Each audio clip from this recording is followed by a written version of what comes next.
Hello and welcome to the Kobold Cafe where we're playing some Dungeon Fantasy RPG which is powered by GURPS 4th edition. I am Luke the GM and we've got Everoth.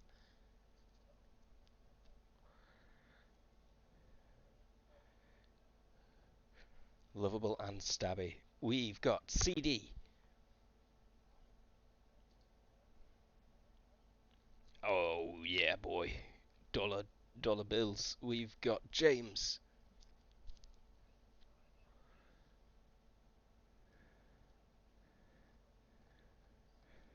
Ah,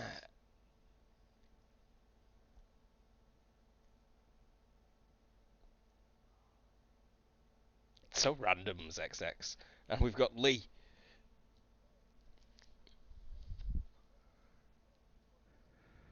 He had a brother. No one really gives a shit about his brother anymore. It's almost like he were instantly replaced by someone completely different. Not as a brother, just as yeah, he is in a better place. Dwarf hell, which is probably elf heaven, right? Uh, right, that's all there is for today. Last time you beat down some undead that had arisen because Aurelia was like, "Whoa, shiny crown, shiny ring." You took the shiny crown and ring, and it seems they were even fancier than you expected. You kind of skirted around it when talking to the Lord, telling him that you'd cleared his dungeon of trolls and undead. Uh, and I think the morning after that, Aurelia might have straight up disappeared, left. You wake up to find she is no longer in the city, as far as you can tell.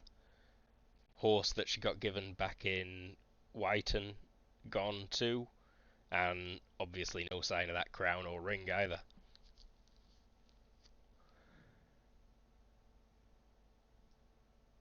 She'll likely show up again in the future, though. I don't doubt that she won't. I don't doubt that she. That's too many negatives. Um,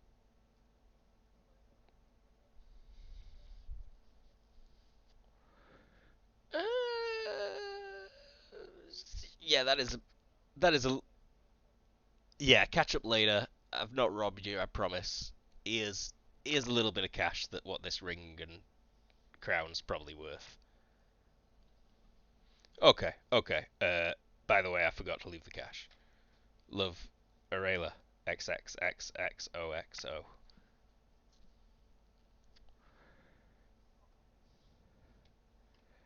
Uh, you do have somewhat of an itinerary. So you learned some information previously. Uh, that well, let's have a little bit of a catch up. You're on your way to the capital, Buckcliffe, to inform the king that you have killed Duke Hangrod, an undead lich sort of being. Went missing from the capital 50 odd years ago after killing a bunch of people. Turned up in Whiten a couple of weeks ago. Got his head chopped off by you lot. Nah, you could cut across land. You've got horses that could travel across these plains, and there is a bit of a swampy area fairly easily. But you got warned off this because there is a dragon that sorta has claimed this general region between all these towns. Go and try and kill that dragon. Barnaby says,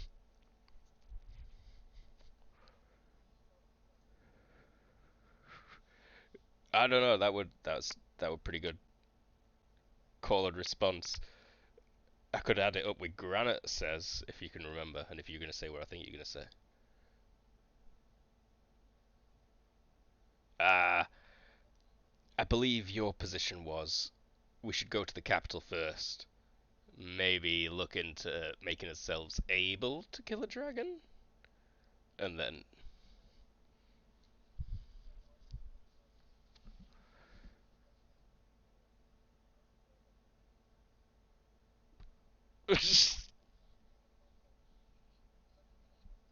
somebody made a point.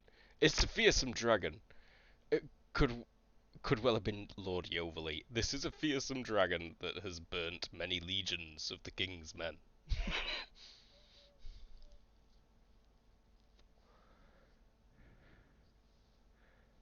Oh yeah, that's true. It could easily lay complete waste to Cuddly, or Crawberry, or even Wasteldok, if pissed off righteously enough.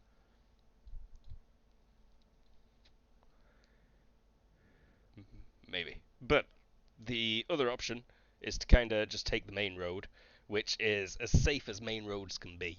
It is harangued by bandits, you get told at the minute. Uh, all this forest um, is just it's terrible. But Yoverley doesn't see much of a problem. It is really more the Wasteldok people that get got.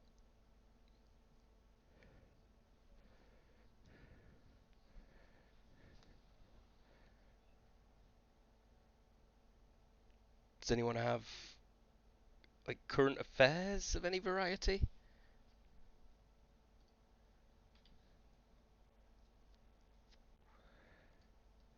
Let me double.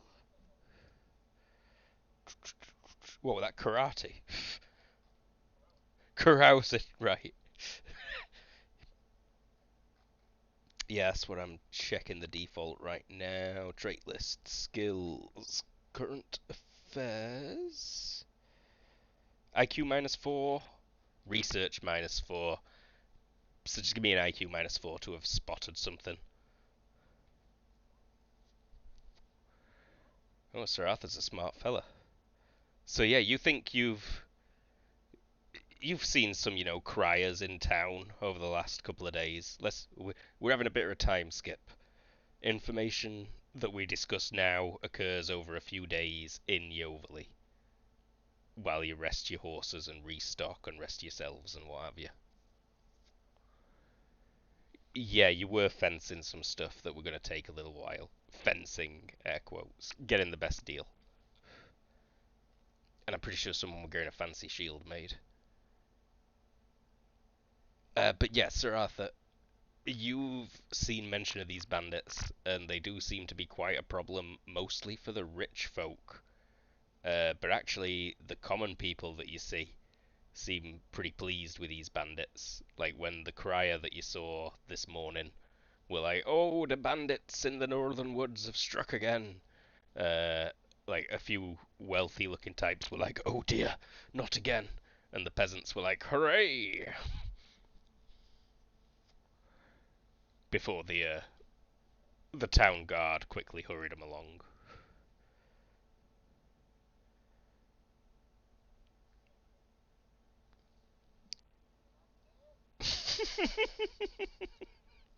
Obviously. Uh, anyone, anything in particular you want to do over a few days in Yoverley? Seems like a no. I will point out that I'm going to make you spend some money. Yes, I will point out that I am making you spend money.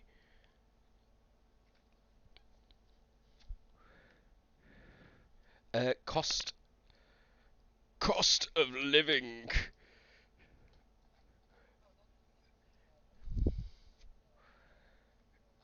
Uh, d- d- d- when you're on the road traveling, it is slightly increased.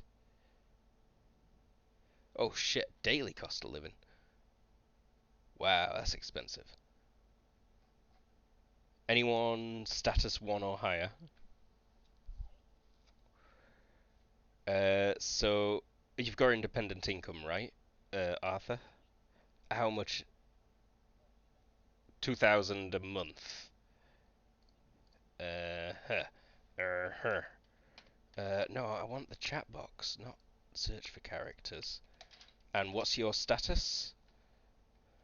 Status 1.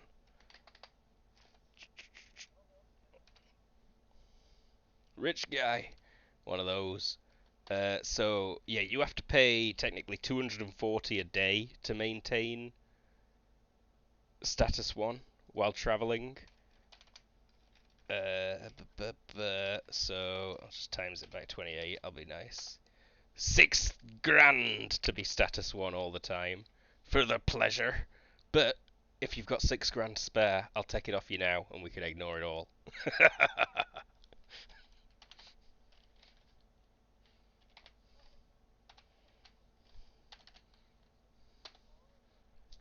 hmm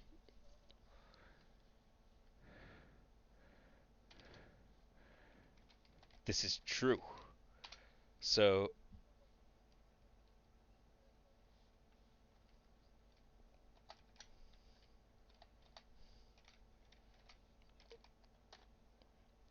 the Restia, it's costing you around 3 grand.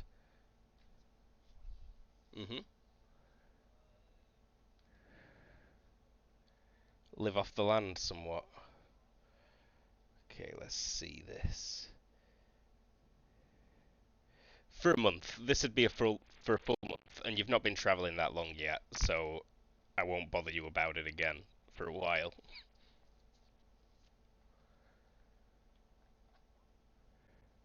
You know what? I'll let you take them down. Yeah. Give me give me a survival roll. Straight up. Forest.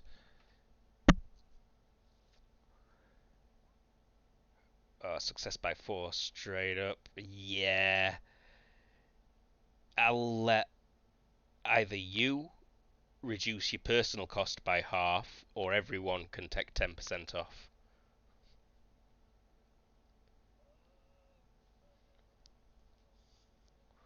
Yeah. True that.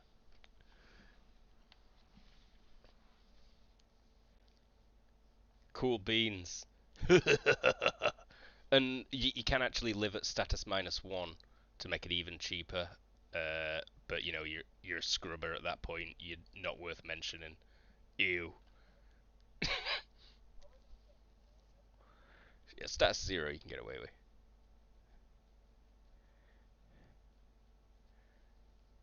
It goes down to -50.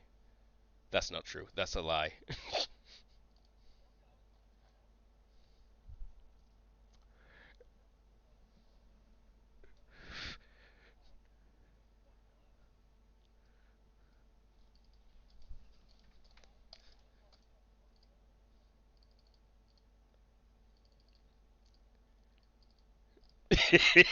Either way, this was just a little bit of fun I wanted to have stealing some of your money that I've given you lots of.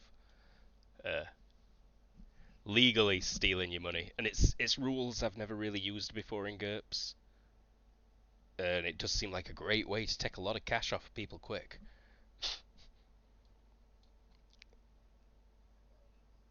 Yeah. Mhm. Uh, but yeah, so if no one's got anything in particular they'd want to do in town other than things we've already mentioned, I think we can discuss you having set off. But will that be via the road with bandits or via the plains with dragon?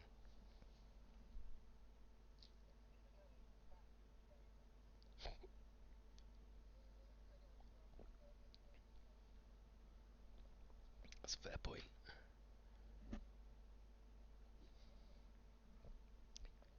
It's an ice dragon. Ah, you bought a bunch of magic stuff.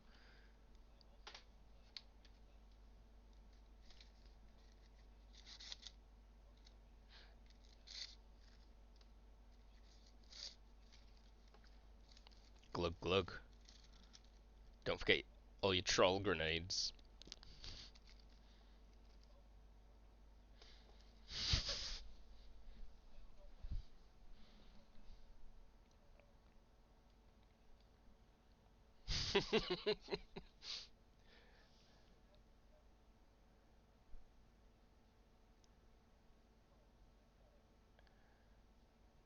It depends how much room there is in there. If there's any crannies they could get stuck in and get a chance to grow. They might just come out as poop, and then the poops turn into trolls eventually.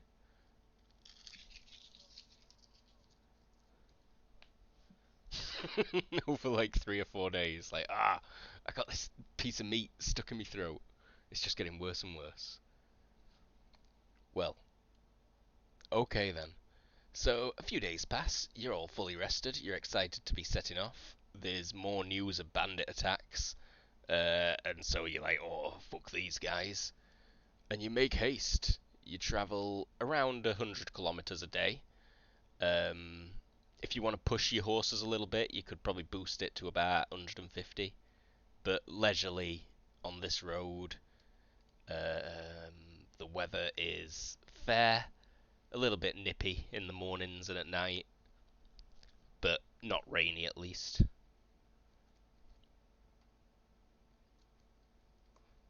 Yeah, 100 kilometers.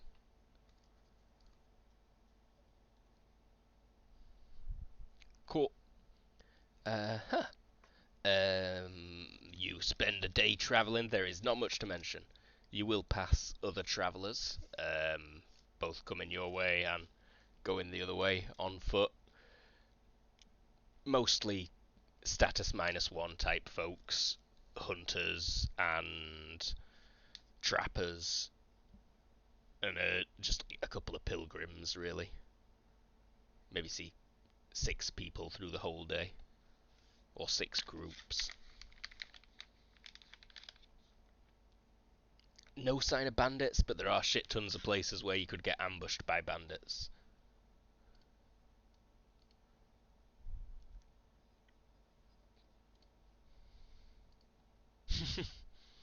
Have any of you got traps? I've asked this before. You do. What's Nabel's traps skill?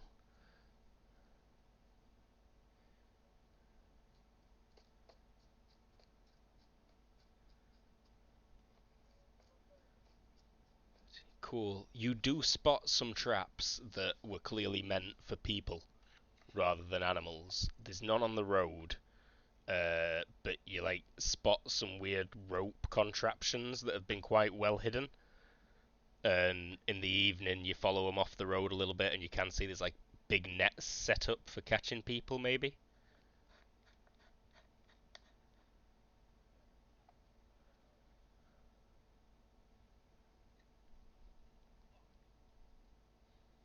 Definite signs of banditry. Oh, I should move the mark token. Um,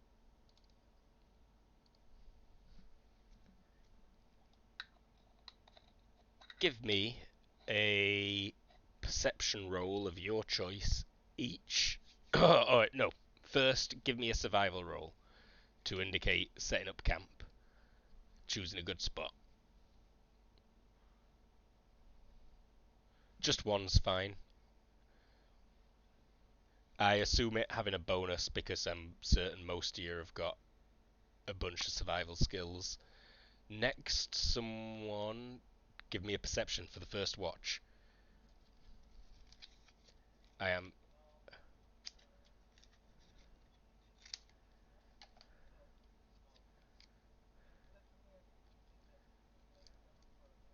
Yeah, that's fine. It doesn't really matter which time you go. I just need a perception from everyone who's taking a watch.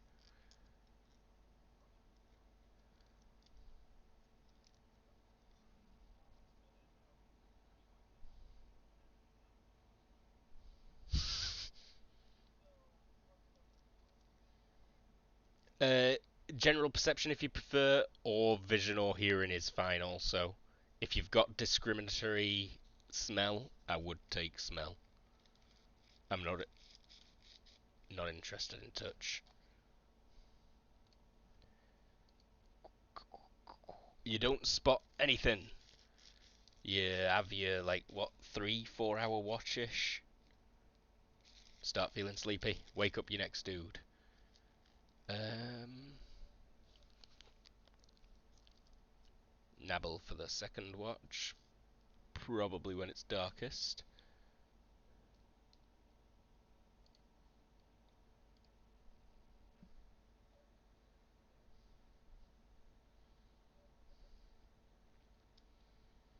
You've got infravision, so you can see kind of like Predator style, and there are a couple of people watching from pretty far away though.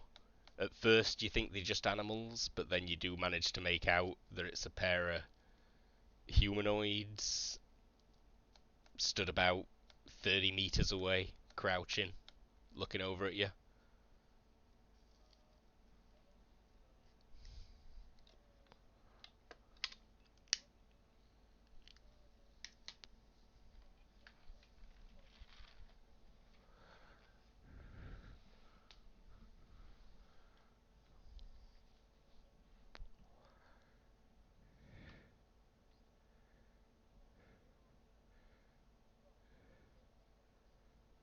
Yeah.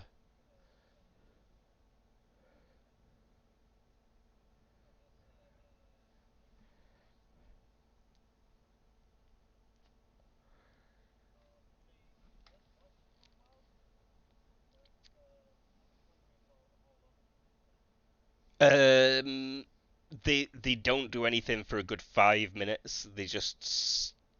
It looks like they're just watching from the distance. It doesn't look like they've got weapons out or anything. If you want to try and wake Sir Arthur up without letting them know what you're doing, not Sir Arthur, Barnaby. I'll need a stealth check.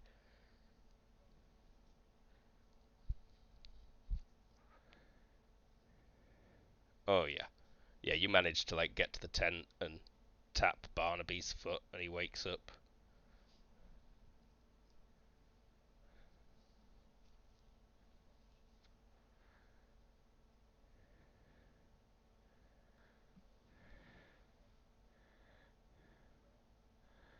Okay. Did you roll perception yet, Barnaby? Show me perception, please. Uh, yeah, you probably do get a little bit of a bonus for having the location pointed out. Have you got any kind of dark or infravision? Yeah, no, you can't see anything. It's just dark tree line versus the sky. Um, Nabbles, like we have predator vision, can see them glowing up in the tree branches.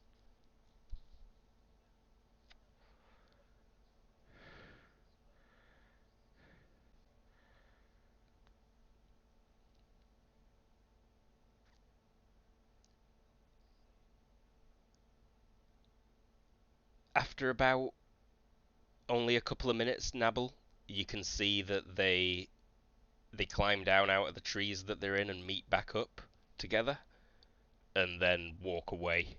They disappear, leave.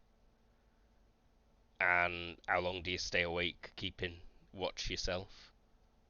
Barnaby, you don't spot any signs or anything else for the rest of your watch.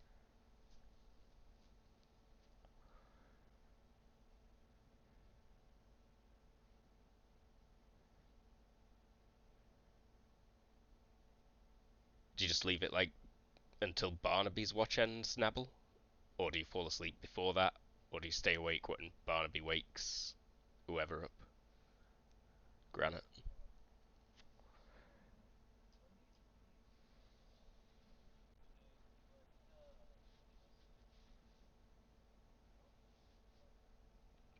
I mean, you saw which direction they went, and you could try and track them at night and in the dark. It's a bit difficult. Um, but you could straight up start following them now if you wanted. That'd be you could do that now.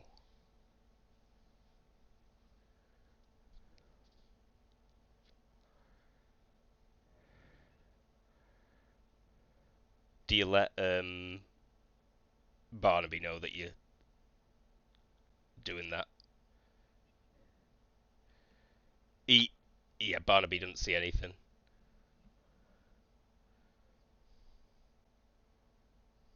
Yeah, give me another give me another stealth check first, please. Sick roll. and then shadowing. Oh wow. Oh wow. Yeah, you follow them really easily. Um, like by the time you catch up, they're not even making any effort to be sneaky anymore. And they're talking to each other at full volume. And they're like, "Oh, them some rich ones, all right. Wait till we tell the boss. Ah, oh, much money, many mouths are gonna be fed with that." And the other one's like, "Yes, yes, indeed, buddy." And he like slaps his mate on the back.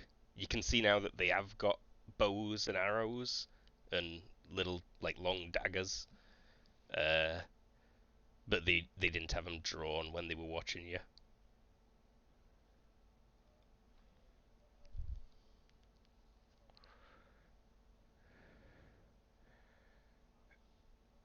They like head off to like through the woods, and they arrive in a little bit of a clearing where they've got two horses tied up, and they will climb on them, trot them back to the road, and then head off in the direction you were already going at like a gallop, pretty much, like moving pretty fast,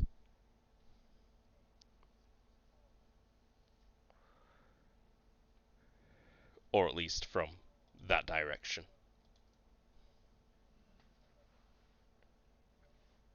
Uh, Truich and Waseldock.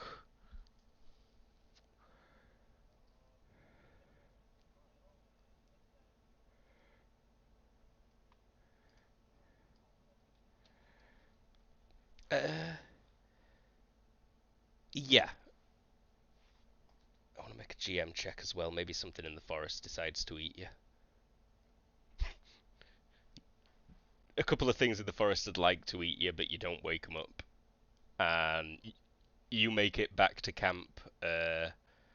Like not right as Barnaby's watch is about to end, but right as he's about thinking about ending his watch.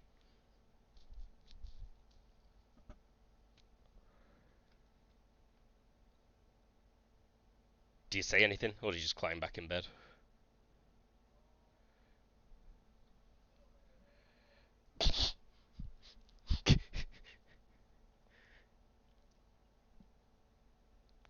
So a figure emerges from the woods, but yeah, it's Nabble.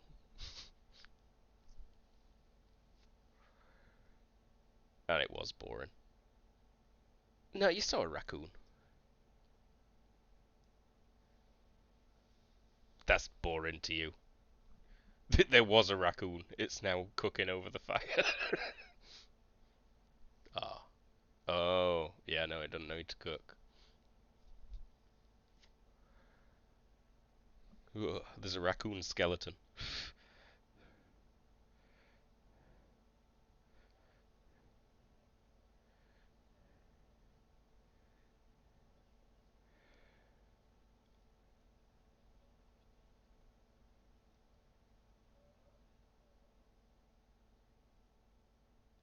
It's fully divided now as well. I don't know if it'll all have been marked in. Did people mark in the fully divided shit yet? Did I tell you to do that?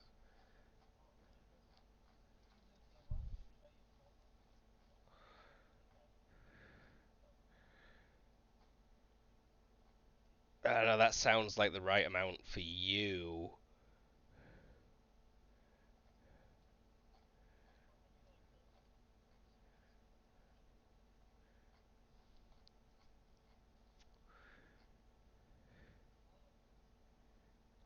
16,000.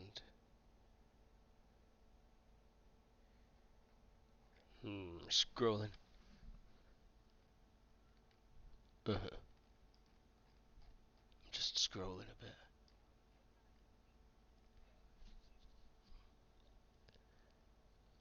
Oh yeah, so uh yeah, I posted it in Discord badly, but essentially, but if Barnaby gets a cut, then it's 30,000, and if Granite gets a cut, then it's 30,000. Well, if Granite gets Granite, you get 30,000.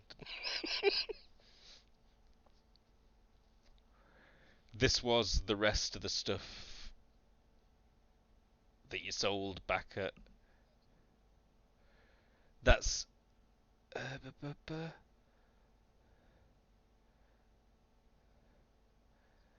Um, it is. I'll pin it quickly. Uh,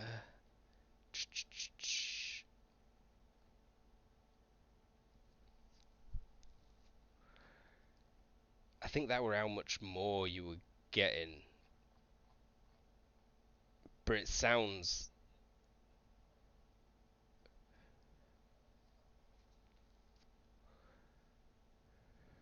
total.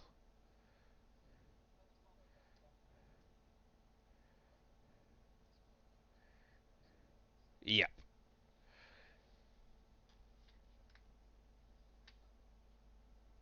Oh, okay. But Barnaby, it seems like you might have never accounted for that. So if you sold the bracelet of will, you would have had 30k to spare.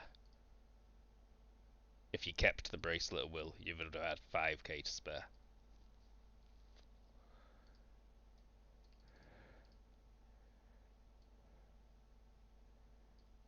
Correct. Because your will, I think it's just plus one will. I think it's also got an energy reserve in it though.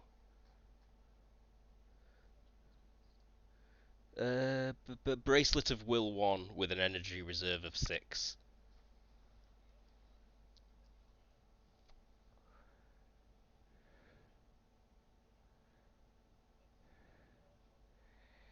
Ah, yeah, that was.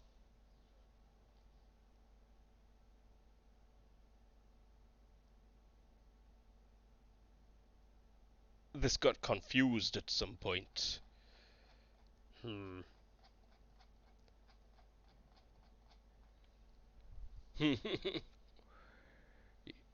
Nah, it's fine. Um, Taxes and what have you. Barnaby just generally being too concerned with raw meat than anything else. You've got a bit of spare coin. You find some. We'll figure out exactly how much later on.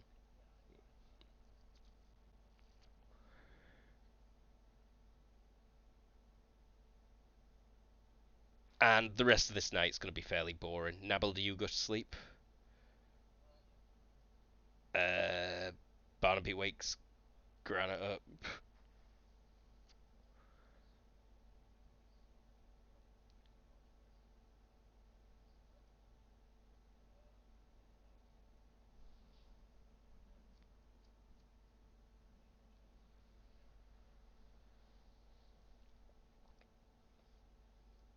Sure. And yeah, we already had Granite's perception, I believe. Yep, success by 4. You spot uh like a stoaty thing, a weaselly thing that comes for the scraps of bones on the raccoon that Barnaby left. But nothing more interesting than that. And the sun rises, and you all wake up and presumably have breakfast, pack up your tent, and scene. Someone's got something to tell some people.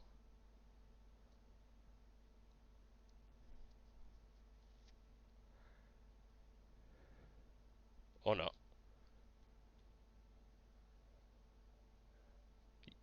You're eating your breakfast.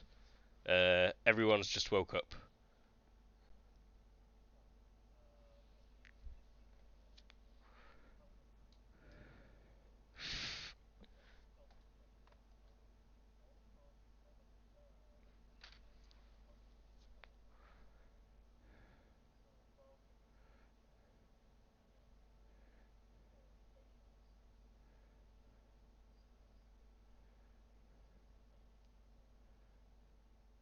Yeah, but an ambush should be better on the road. There's still a lot of road on the way to those towns. You're pretty sure.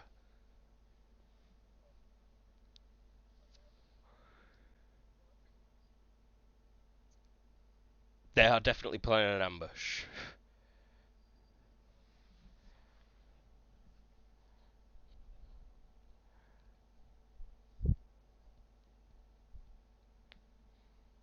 But they don't know that they know you're coming.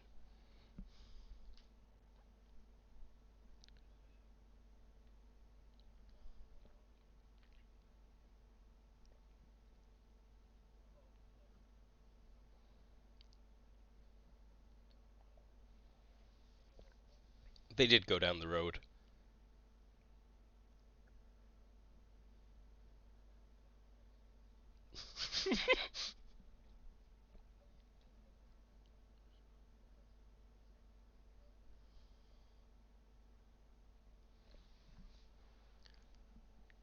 Yeah, there's generally.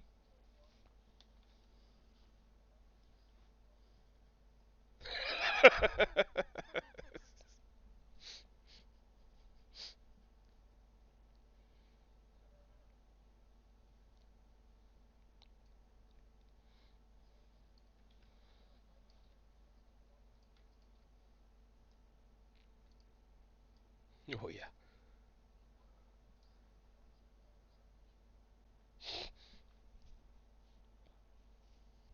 Where's my where's my dryad we the meld in the area from powers?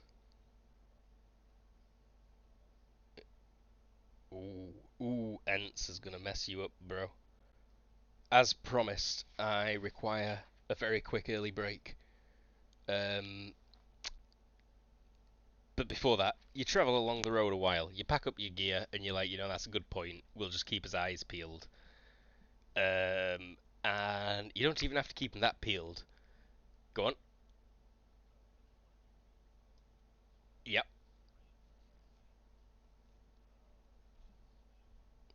Ooh. You've got enough energy that it doesn't cost anything to maintain them at low enough levels.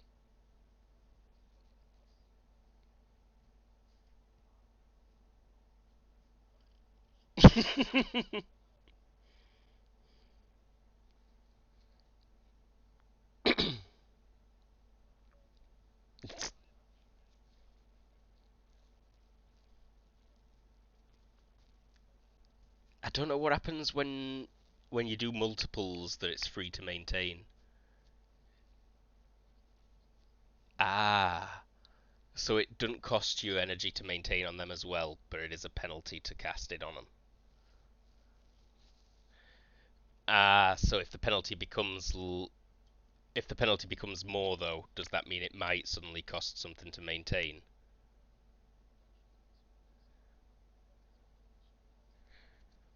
Got it. Got it. But yes, it's you round a corner, so to speak. It's low visibility and off in the distance. Probably not when you're this close. I can delete someone off this map. I believe this was your setup, correct? Um, with Nabble riding with Barnaby.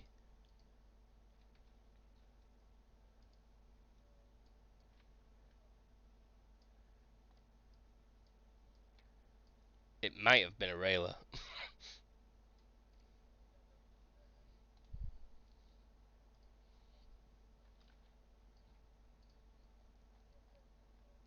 Lucky you, Barnaby. But yes, off in the distance you see what can only be described as a at least half giant, a 10 foot tall guy. He doesn't look big enough on this map. Sat on a huge overturned tree trunk in the middle of the road. He is holding what looks like a solid iron pole, 3 yards long, and he's just got it propped up. It's got like 3 inches diameter, and he's holding it there. And he looks up as he sees you all around the corner, and he smiles. And he says, like, "Oh, gentlemen, and let's take a quick break." We'll be right back.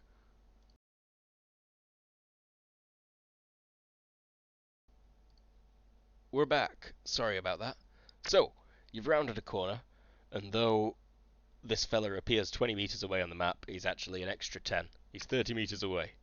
And as you round the corner, he calls out, "Oh, hello, gentlemen. It took your time. I expected you a while ago. Greetings. He gets to his feet slowly. I imagine you continue trotting forward, and after a couple of seconds you reach where you are on the map. He's 20 meters away. And he says, "This is a toll road, don't you know?"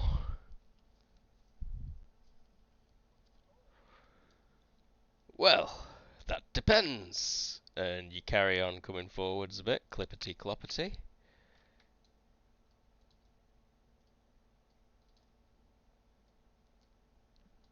Let me know where you'd like to stop your horses. Oops, sorry, yeah, feel free to...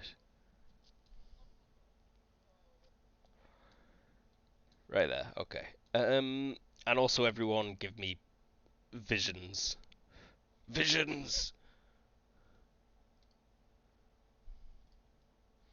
I will take a general perception.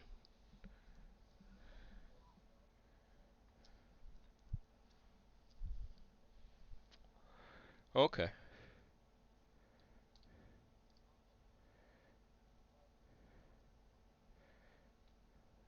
Aye, Sir Horse is looking around. Come on, button, work. He's acting fairly normal. Anyone else dismounting, tying off the horse?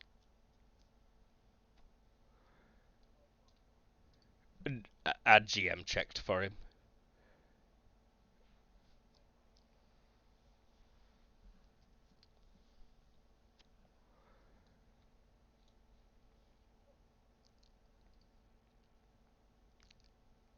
So he looks, Chris.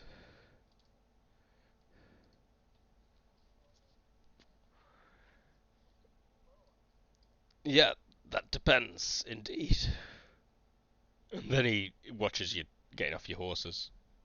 Does anyone reply? What have you got? Oh, I love that part. He smiles at you.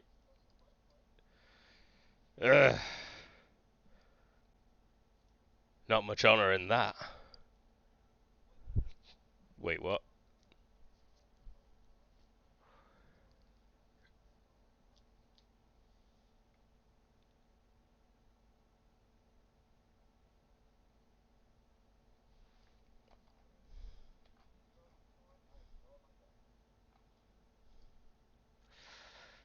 Let me see them visions. Barnaby and Nabble have spotted something. There are people up on this ridge to the north. It's quite high up there, like a good 4 meters up, 5 meters up, and you can see there's people laid down. One of them just ducks back from the edge, and there is also someone hiding in this tree, and he is really well hidden. But you just manage to spot his leg as it like moves a branch slightly.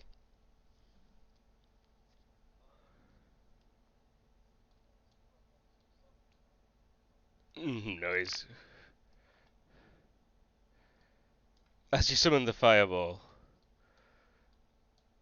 the giant guy, who I say giant, is like 10 feet tall, size modifier +1, but still really beefy looking as well.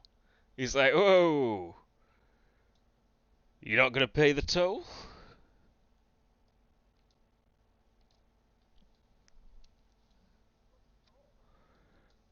Like I've said, what have you got? You look like pretty rich guys, and let me tell you, we don't take kindly to rich guys round here. Do you not know who you're dealing with? I thought I was famous.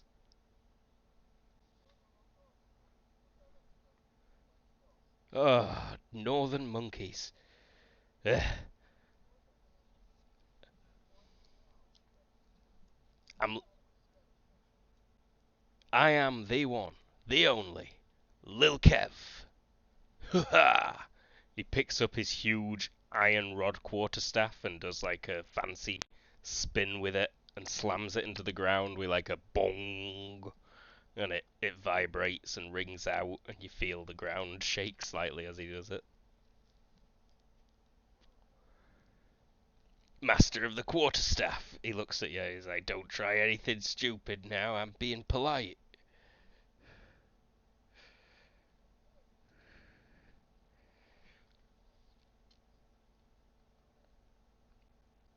Okay. Yeah, just roll me skill, I think. Oh, you are showing off. Anyone got body language? Roll it now.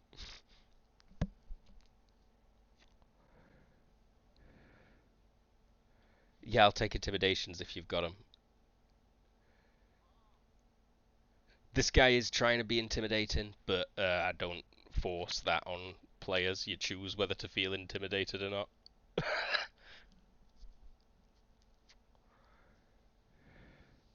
Oh my god. Alright, so that's a pretty scary fireball he's got in his hand. Carry on, sorry. He looks at you all.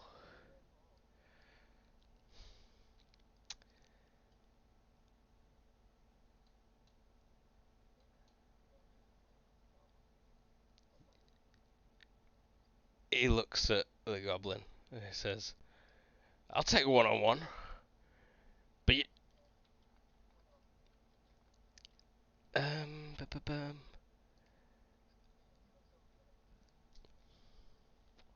Roll acting if you've got it, please, Barnaby.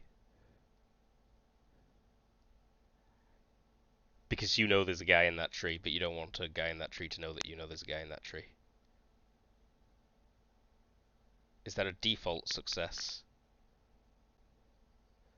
Well, well done. The jig's up, Kev. Let it be. And some branches rustle. This guy appears at the top of the tree with a bow and arrow drawn tight, and he's kind of aiming it down at Barnaby. And he says, "We'll take a one-on-one fight, but it'll be fair and it'll play by our rules." And then he whistles like, and there's some rustling.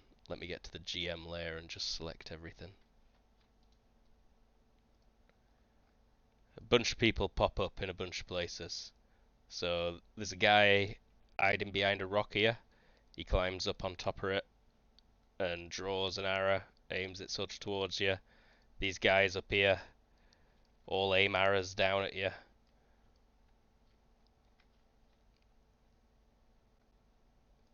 And this guy will do some acrobatics out of the tree, if you'll let him. But first, he points his bow straight up in the sky and fires an arrow. Ha ha! And then he does some acrobatics down and starts walking casually over. And he says, "So, Northerners, you've really never heard of Lil Kev?"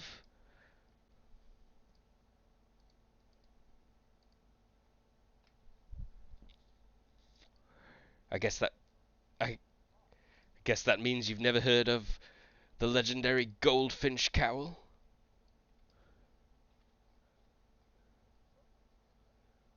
Of course it's a good name, it's a grand name.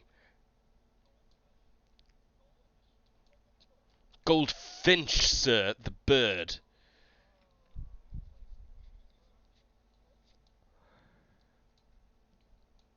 Step out, Pastor. Someone scurries over that.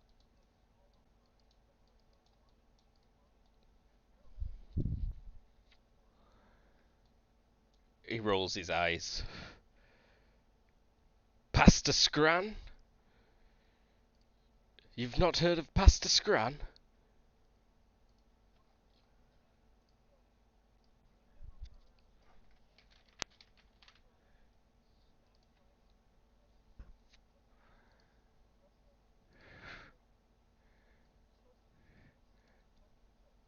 Don't tell me you haven't heard of my band of gay guys.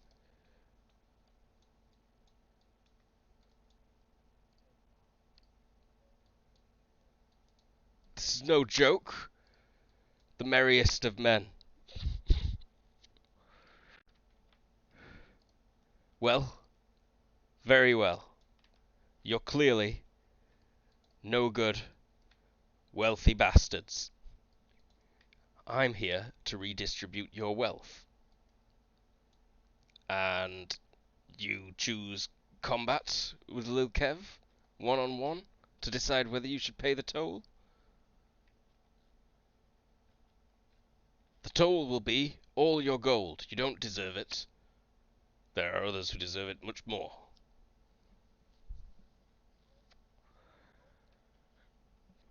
We have no gold on us. We give it away as soon as we've got it.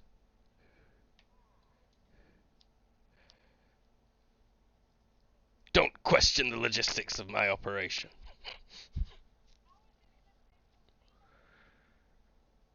It it isn't. And then he holds his hand out and catches his arrow. Catches the arrow that he fired into the air earlier. And redraws it and points it back at Barnaby.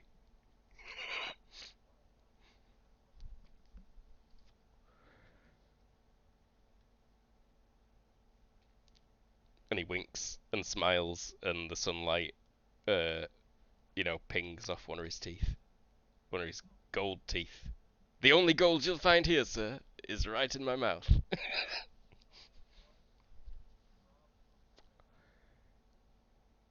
Because they're needy. They can't afford food. The damn constable of... I forgot the name of the city. Begins with a C. But the constable of that city is evil. He overtaxes.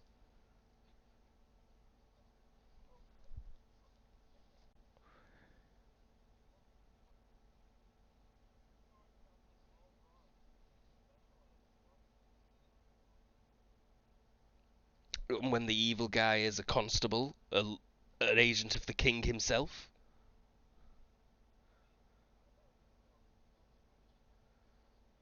And when the king lays claim to every deer in the forest, to every owl bear in the woods, and says that we are criminals for hunting to feed our families.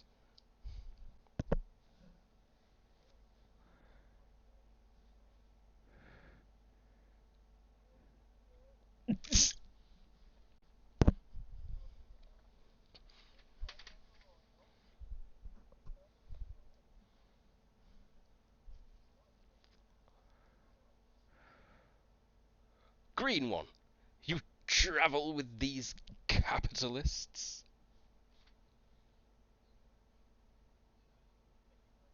You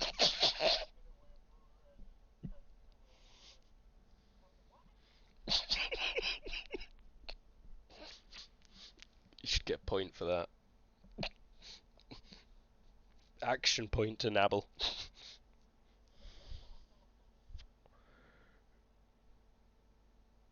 Oh, this is ridiculous. Who's fighting Lil Kev? Who shall Lil Kev crack the skull open of today?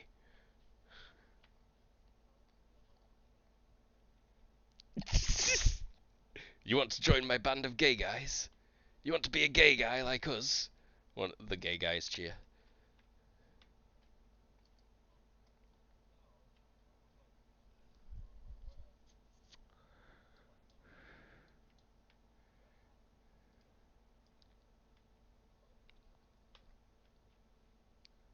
The fight wouldn't be to the death.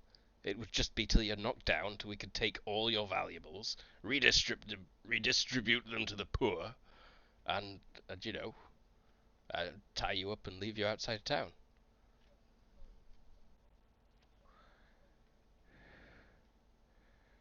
It's my friend, you could try to kill me all day, and you wouldn't have a chance.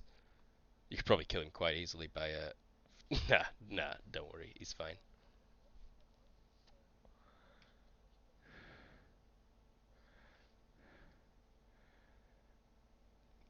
Lil Kev just points is it's not an axe on the token. It's an axe. It is just a plain iron rod. Uh, but he will point it at Sir Arthur.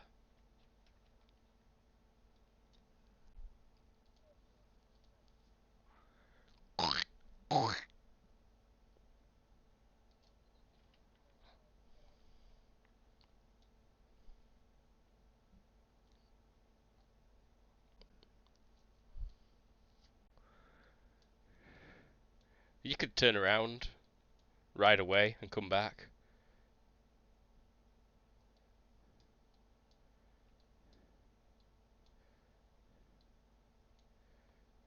Uh,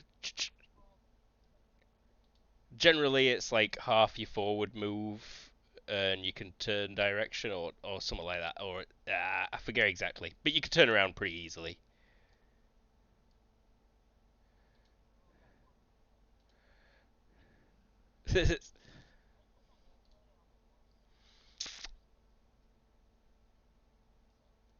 Yes, yeah, I'll allow it, but the chain's not long enough at the minute.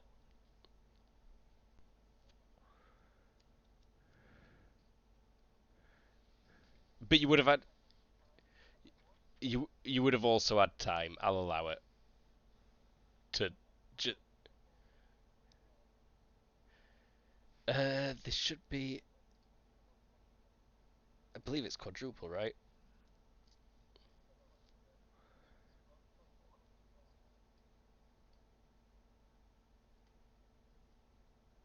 Mm. Yeah, it maxes at 10, right?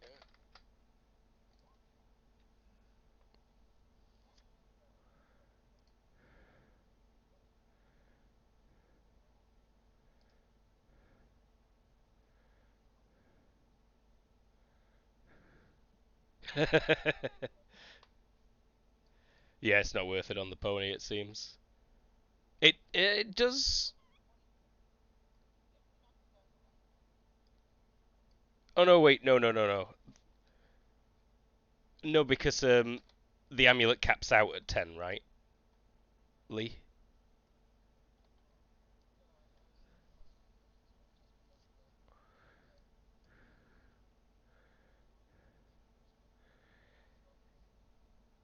Right. But by looking at the chart and figuring it out, it gets you down to a light encumbrance. Cool. Way worth it. Alright, yeah. Your horse is wearing an amulet. Blinged out. Surely it's in a little hat. You had it transformed into a horse circlet so it can still steal and wear other hats. But yeah, do you turn around? I'll let you like reappear at this map already at speed if you want. Let's say you're in motion right now and start turn order.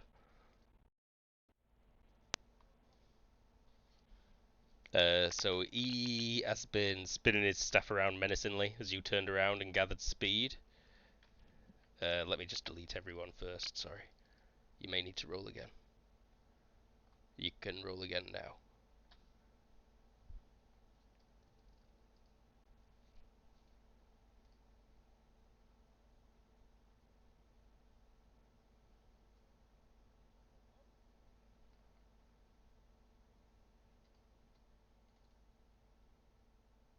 Oh, you're up first, so you're in motion. Away you go.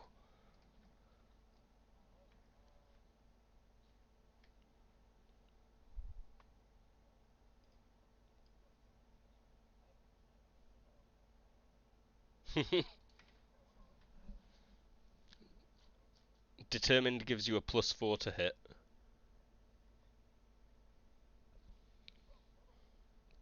But you lose all defense.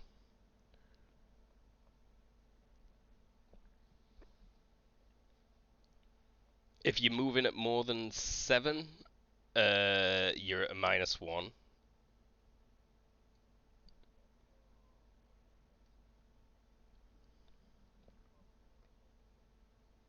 He's a +1, so you got that as well. Hmm.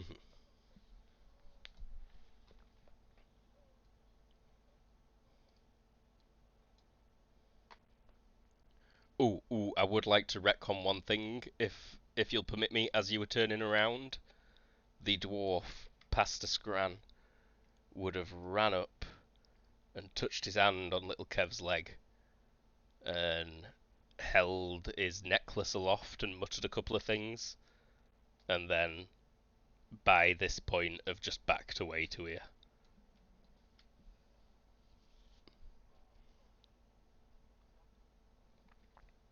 Cool, cool, cool.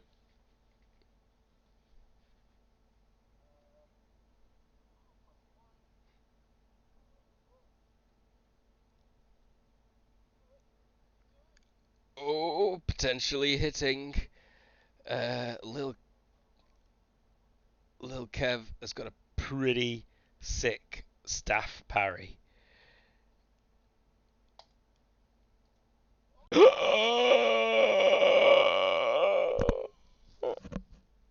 Dice said no. Wow. 17 impaling to the back. Did you just kill Lil Kev? Let me check Lil Kev's armor. So,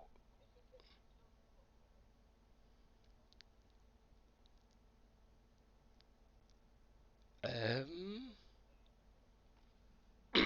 have you got, what kind of lance have you got? Is it the kind meant to break, or is it it's full on impaling one? Um, it might have broken.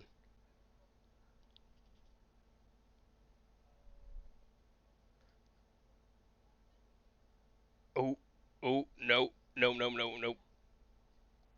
So, 12 damage gets through the magic armor. Uh, 7 of that gets through the torso armor. 5 of that gets through the skin and hits the vitals. Impaling to the vitals is times 3 damage, so he takes 15 damage to the vitals. So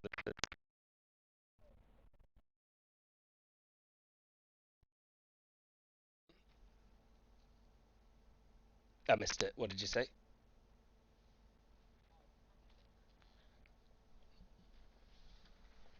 Mm-hmm. And presumably you've also let go of it, so it's stuck in him right now. I don't really see any other way that that could have gone. That's amazing, bro. He has got a lance stuck in his heart. And he's still. Well, he might not be stood up. He needs to roll HT at a -2 overall. Versus a 10. He falls down on his back. You knocked little Kev with one charge.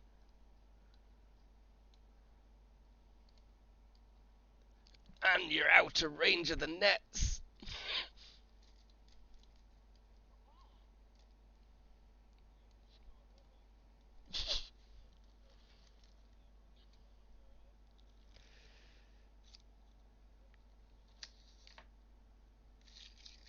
Okay, guys. Um, Pastor Scran runs forward and screams. He goes, Kev, no!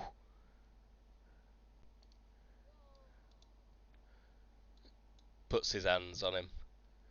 A couple of seconds later, Kev's like blinking. He's like, oh, ow. Horse make unfair. Ah. He holds it up for you. It already like fell out as he fell over.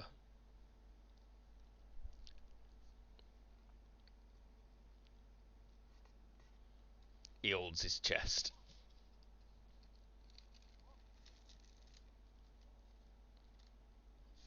He frowns at you. So you're not willing to help the needy then?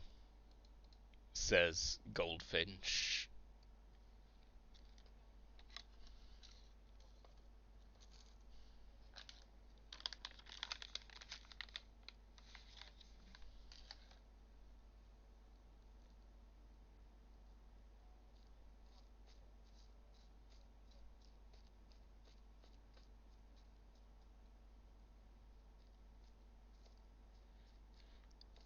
He catches it.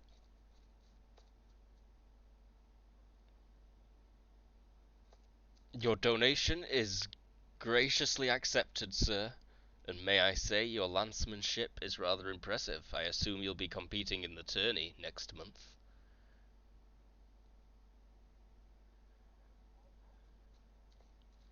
Perhaps we shall see you in the capital, though of course my identity will be disguised.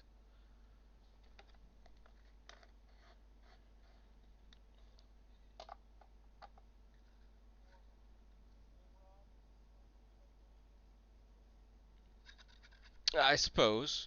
So, that's one of you. Who shall fight Kev next? Or I will simply accept the toll? That's the way we're doing it now, is what he thinks.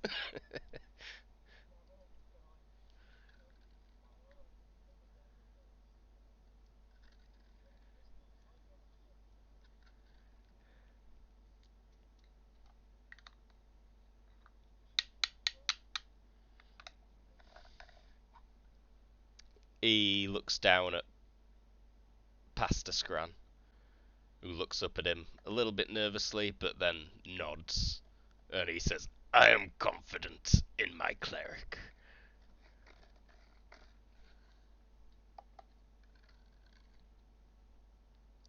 And menacingly swings his huge pole staff around. And I'm sure he won't let any of you die either. He looks at the cleric, and he looks at all you, and shrugs. It's not my decision to make. The god decides.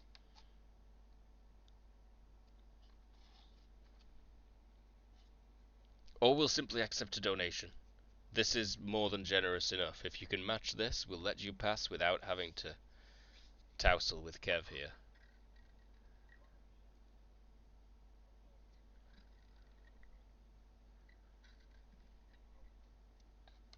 What does that do? Okay. Mm-hmm. It's a magic potion.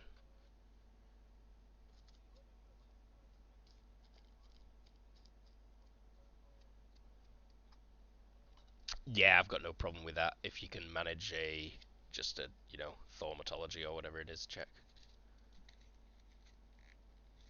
Yeah.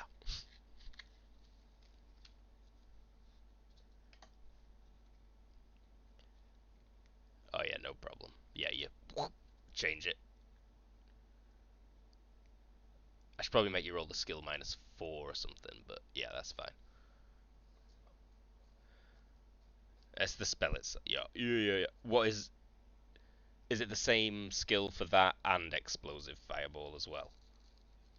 Yeah, so that's fine. Okay.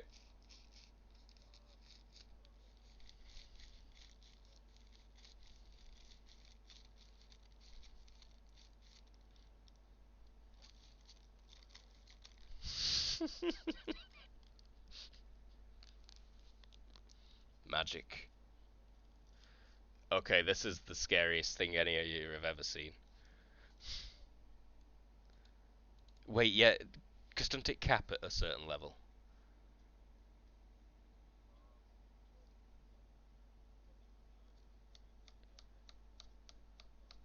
3 times majory seconds or something.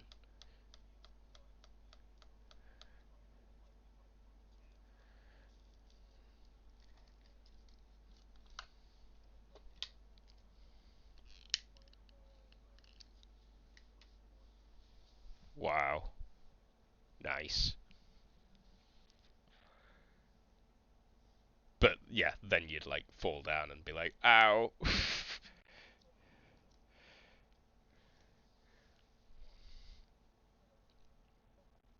hmm Oh, he's stood up. He's stretched. He's watching you.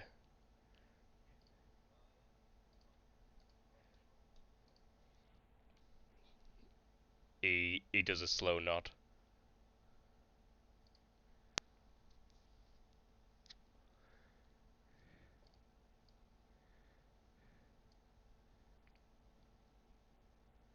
Are you moving in at all?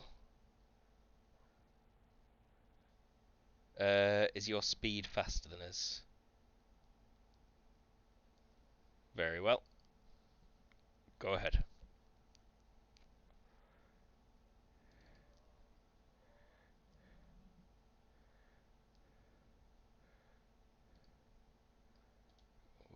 Okie dokie. He will. No, he needs to move one further than that. He will attempt a move and attack. He comes in fast. Wow! Potentially hitting. It is not a crit.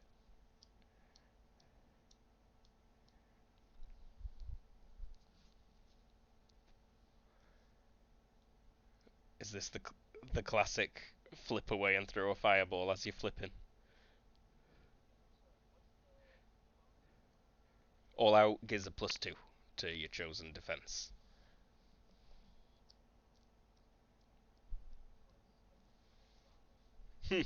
Not even acrobatic. Yep. Oh, oh, a success by 2. You make it on the nose rather than by 2.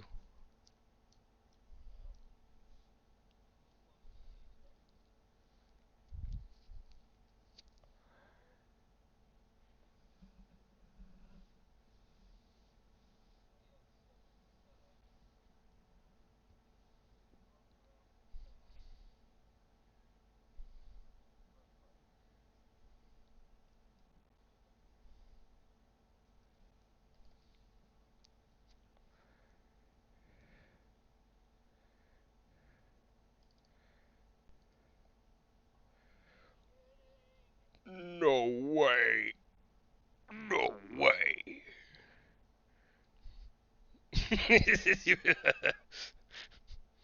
You didn't miss by that much.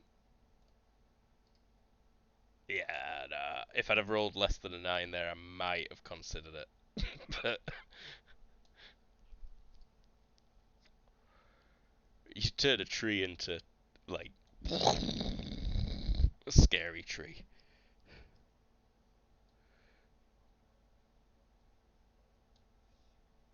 Angry Dryad is going to start chasing you. Well, he will spin himself around, take a step back, the staff like spinning in his hands as he does so, and then he attempts a low sweep with it, like right stretched out at the end of his grip. This huge bar coming at your legs, and potentially hitting.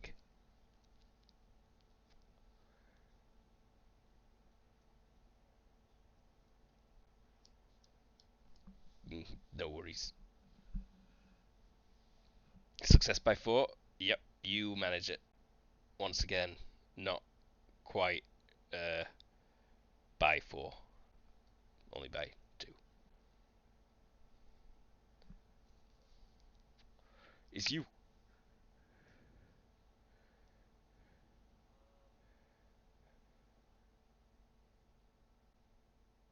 Oh shit.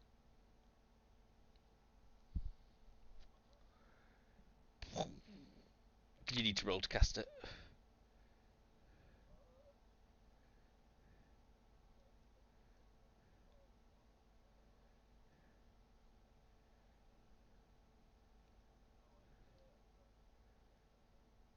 It says I should be both generous and creative, and there is no energy cost.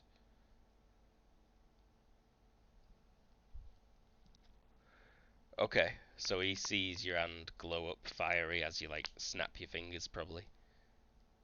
With a skill that high, I don't think you even need to say anything though.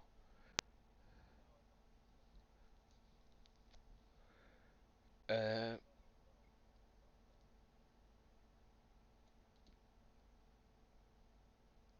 does he need to move?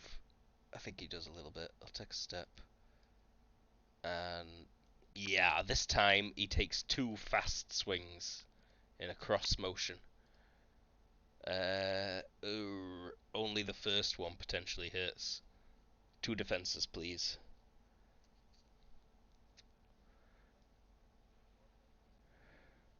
Oh, right, yeah, doi. One defense, please. Oh, it's acrobatics. Bollocks.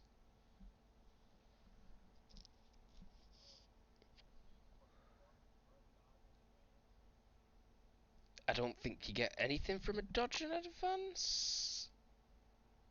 Is dodge and advance in martial arts? It probably is. Wow.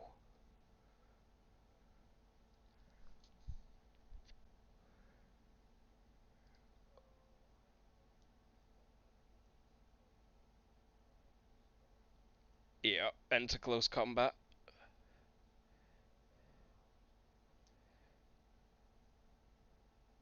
Wow.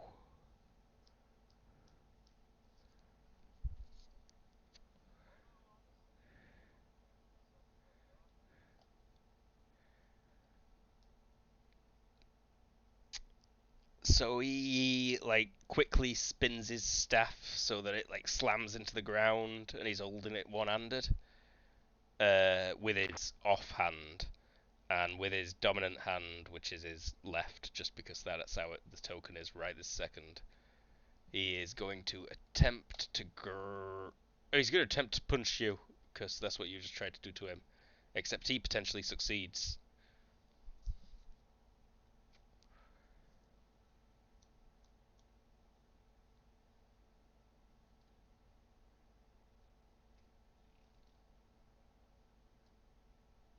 Oh, he didn't go deceptive on that one.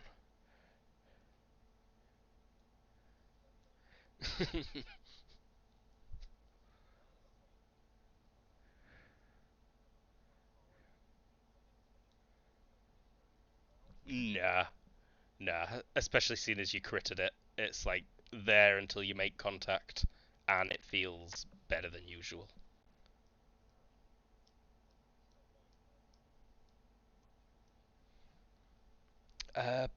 Potentially a hit. I don't believe you can. Well, he took one hand off his staff, so he can't parry with it. Uh, let's attempt a dodge and retreat, which he makes on the nose. Whew. And you know what? This fight's gonna go on like just a little while.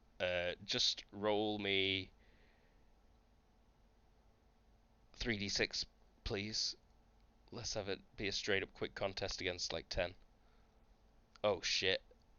Yep, you make contact before he makes contact with you. Show me the damage from that burning touch.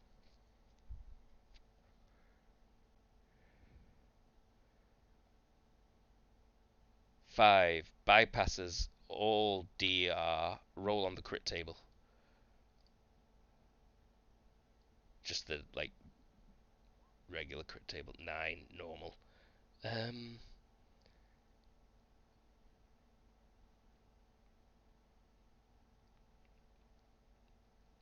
you know what? You get him in his face, and it kind of like blinds him temporarily, and he's like and staggering around, and trips and falls over, and you pretty much stand on his back and get to say, "Have I won?"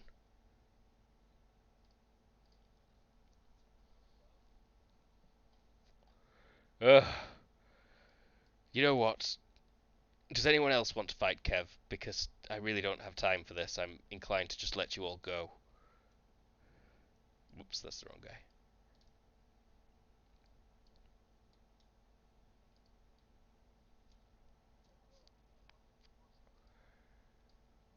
I want, I want fight. Ah, Why do I keep sounding dumb, you stupid northerners? I could I could still fight. Ah, thanks, Scran. But no. You guys seem alright. The rich ones paid his dues to the poor. And these are warriors, not the kind we normally take the taxes for the poor from.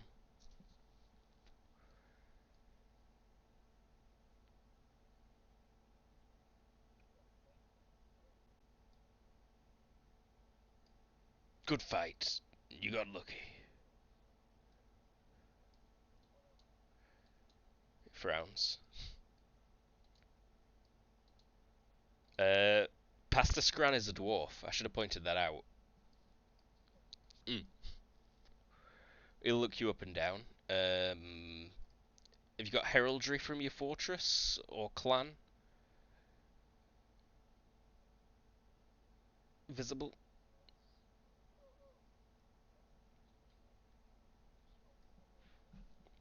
He names it. Brickarm. Clan Brickarm. Aye. Aye. I recognise it. Uh, so you'll be. He reaches under his beard, pulls out a massive, thick, heavy book with like iron bindings, opens it. It's got extremely thin, like see-through pages with tiny, tiny writing all over him, and he starts flipping through it. How old are you? That's our character question. How do you know? Yeah, I need to check the template. The template's got an age for him, an extended lifespan, I'm sure. Do you have extended lifespan on yours?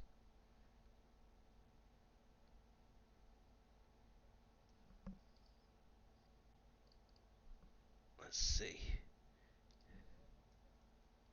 No, you do not. Okay, so.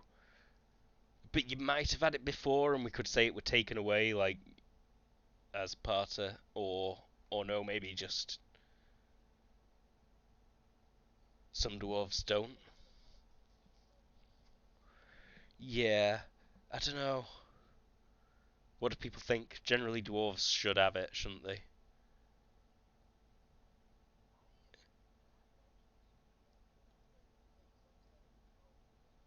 Not all? Okay. Okay, then yeah, no. They do not have to have it. In fact, they shouldn't have it, seeing as the only major dwarf in this does not. But that's not to say there's not variant dwarves. So, he'll flip through his book, and he'll say, that'll make you brawling? Granite, brother of brawling. Very good. Oh. He scribbles something down, he pulls a pen out of his beard like a quill, an ink bottle out of a different part of his beard, dips it in, and scribbles. I see. Uh, I'd be very interested in hearing his tale, honestly. Boss, permission to travel. May we all travel together. Uh, Rich folks, miscreants, heathens. Permission to travel with ye, so that I might hear the tale of brawling and other dwarfs and complete my. It's got a name, Tome of Dwarves. I don't know.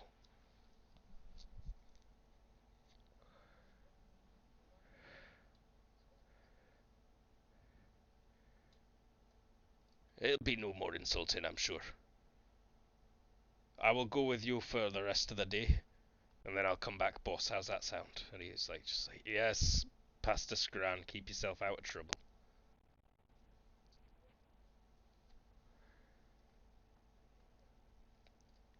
But all of you be on your way before I have a mind to change my own and kill you all myself. Yes, yes, I am quite capable of that, don't you know?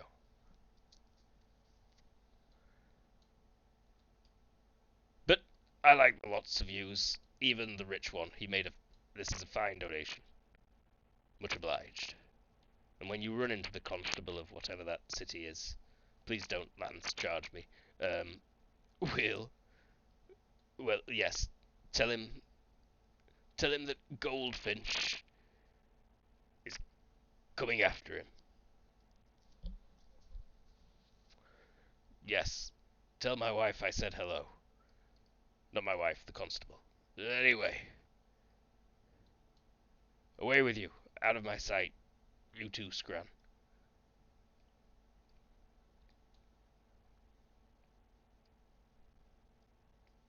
Kev says. Alright, the log. He moves the log.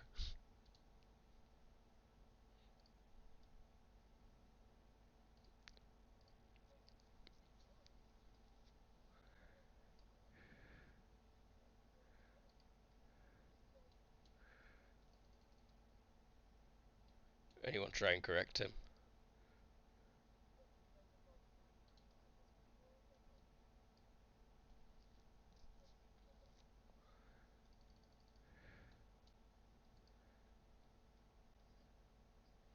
For posterity. Uh,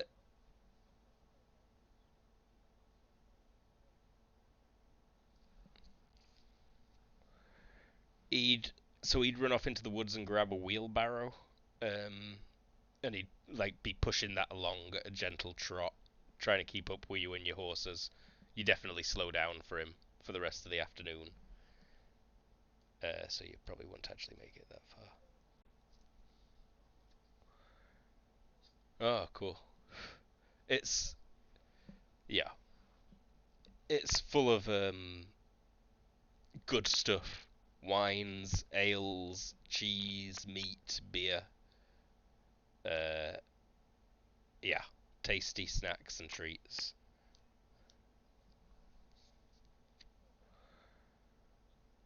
Yeah, he walks alongside you all, but he shares it as well.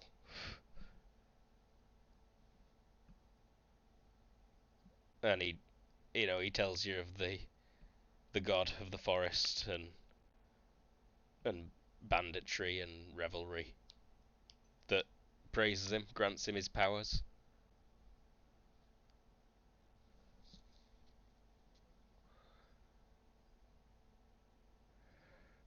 My magic's not so different from that one's, points at Barnaby.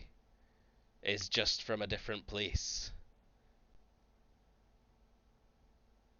Have you've got Majory and just Majory. I'm getting confused with magic systems. I spent a bunch of yesterday playing with a very different magic system, so it's I'm a bit confused right now. Let me check Barnaby's character, so that'll remind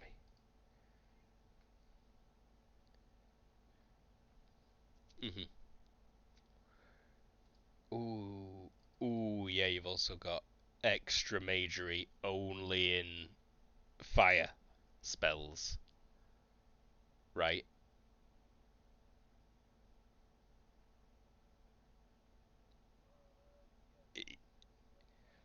Three. Uh-huh. And it's 40% cheaper to only take one college. Yeah, that's pretty sick. Uh, so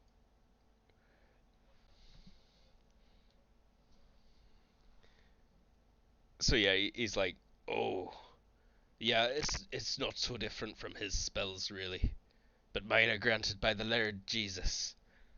I've changed it to Irish because I forgot about Laird Jesus.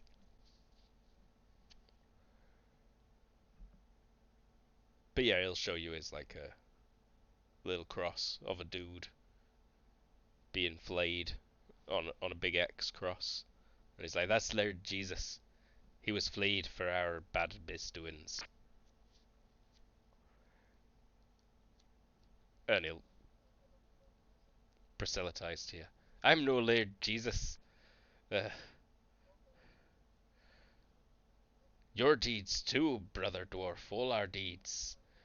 Oh, just by nature of being dwarves and men and goblins especially, I'm sure. Uh, it's all races.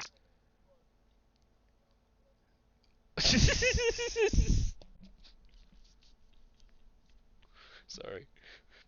All, all that think, all races that breathe and well, no, not just breathe, but that reason, rationale. We're all born with sin in our hearts because we're horny devils that just want to fuck. So I suppose asexuals and aromantics might be like, I don't know, not sinful. You know what? You know what? That holy book we've got's got a lot of really like contradictions and shite. But never mind. Laird Jesus, he grants me my spells. Oh shit! I just felt some spells go away from questioning Laird Jesus. Now look what you made happen. Yes, we're all sinners. Praise be. Broling sounds like a great guy. This is all good bump for the buck, what with him losing his beard and then redeeming himself by fighting a Balrog.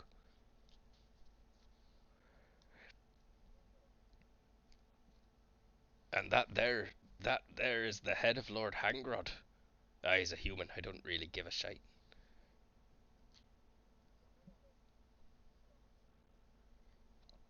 I'd love to see it. I do want to see it. Ah, fine. Only opening it for the king, and like 10 minutes after you do it, it'll just melt. Hey, goblin. Hey, green one. Open that there. O- Open the box with the head in it for us, will you? Go, go on. You like wine? You like beer? You like cheese? You like pastrami, maple syrup. Uh, it's not locked. It's just that Granite won't open it. Yeah, yeah. It's on a horse's saddlebag, like in a little chest in a little bag. No. Yeah,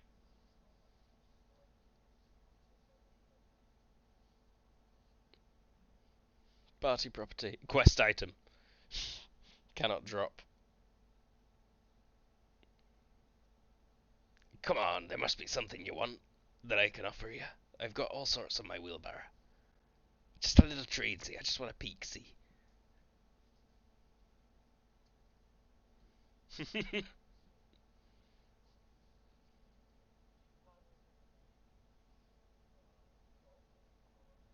Go on. You,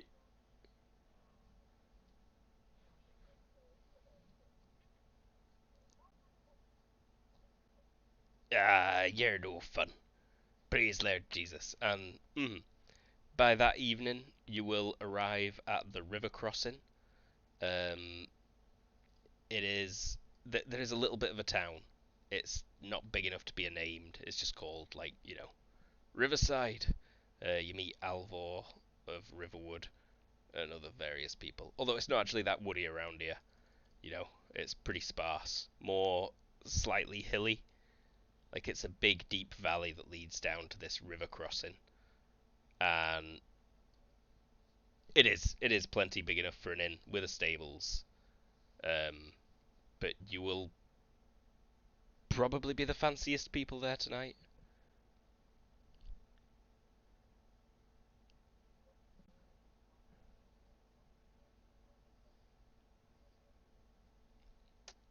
Oh, he'll accept your offer graciously. Uh, yeah, no, that's true. And you feel pretty pleased with your decision to do that because it seems the innkeeper knows him and he's getting somewhat special treatment. There's good music, good ales,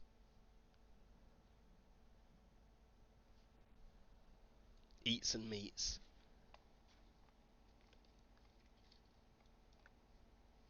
ladies of every race, men of every race, in between uh, of no one, I'm afraid, in this small inn town.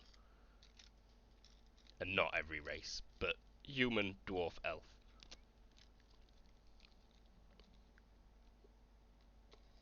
There's a few half-orc people knocking about.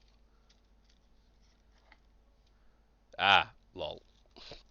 But yeah, you do definitely spot some half-orcs around here. It's got a lot more multicultural. Like, Yoverley already had quite a few races in it, but this area seems pretty diverse. Except for elves. Not many elves. But the elves are, like, some lore is developing in this world. The elves mainly stick to themselves in a different country, fairly far away. It is across the sea indeed. You can allegedly get there by land, but you have to cross like too many mountains for it to be worth it. And also the mountains is full of dragons.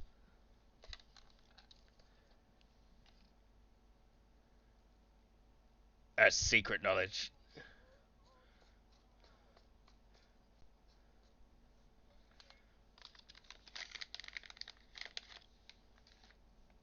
Legend has it that it spreads through the whole world. There's nowhere that you can't reach through the old dwarven highways.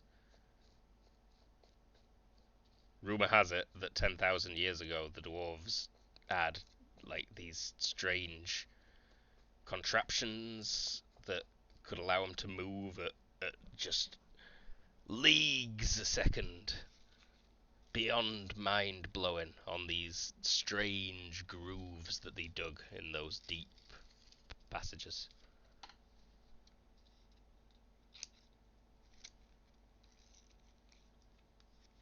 Probably just ley lines. It's like, oh, so that's what a ley line looks like.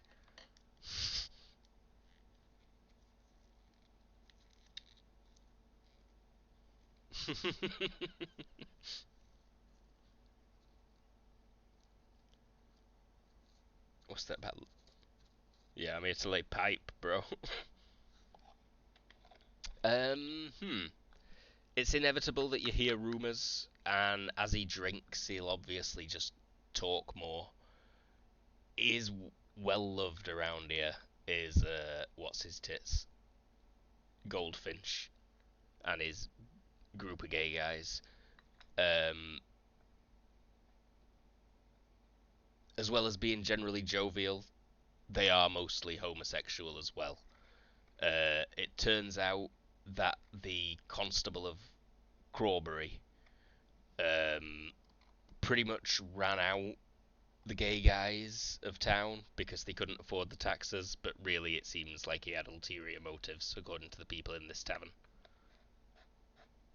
In that he's a bigot, and also he's just super greedy.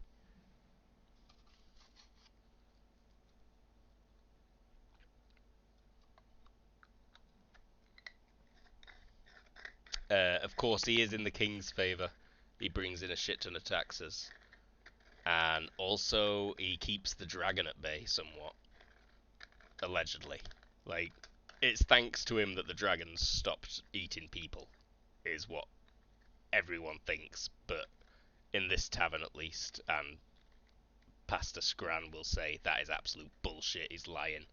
The dragon's just fallen asleep or some shit. No one's seen it flying around for weeks.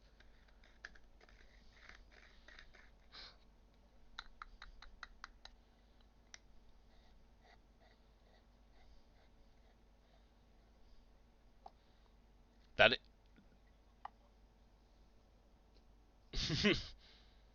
that now that ain't no baby dragon. Nah, that's the elder. He's got a name and everything. I should have looked up a dragon name.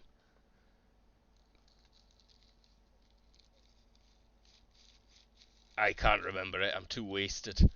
But it's got a name with lots of syllables and like Z's and X's and V's in it, I'm sure. Uh,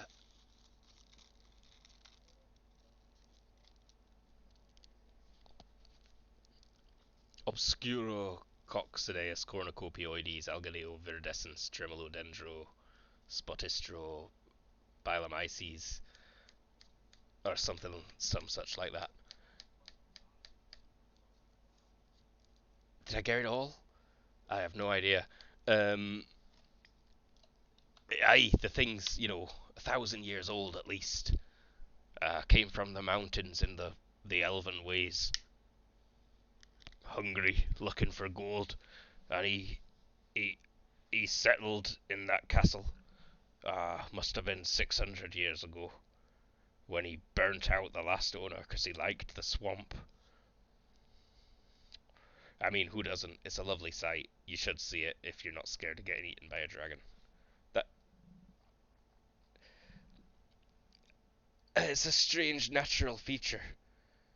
So he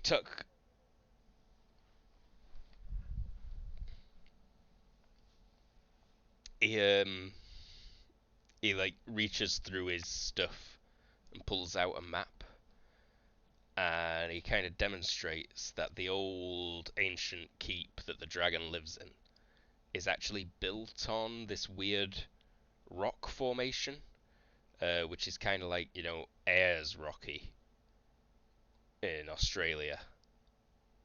I can't remember what its actual name is because it's been given its real name that the indigenous people call it. But I can't remember what that is. Bollocks. But it's all in a huge basin as well that stretches out like a good 30 kilometers from the this rock in the middle, and like the river runs all the way through it, but it's got a raised lip as well, like almost a big bowl with the rock in the middle.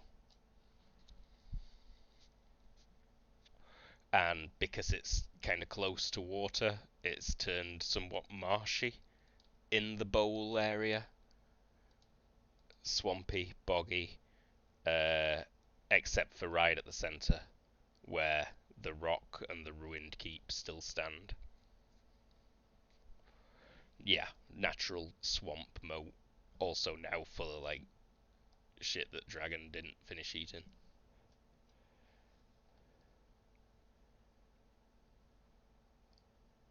Yeah.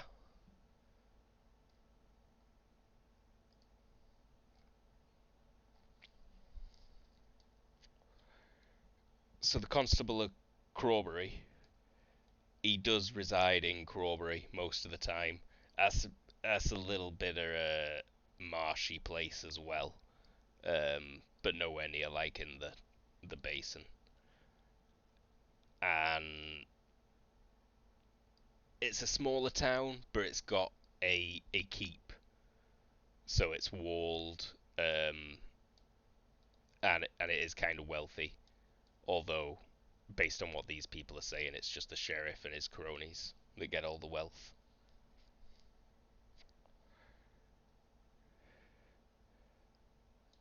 They used to like this forest. They say is way more bountiful and plentiful, and can support everyone in the kingdom on its own probably. But the king says it's all for him, and he lets it go to waste.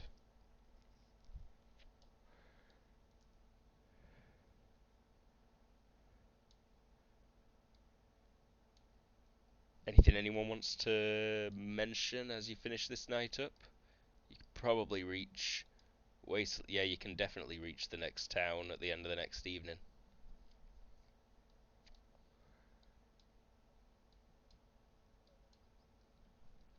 Okay, so Dwarf will spend the night. He'll treat you to breakfast as a thanks for the room, um, and then say goodbye. Hopes to meet you again one day. He's noted all about your life and everything you can tell him about your clan in his book.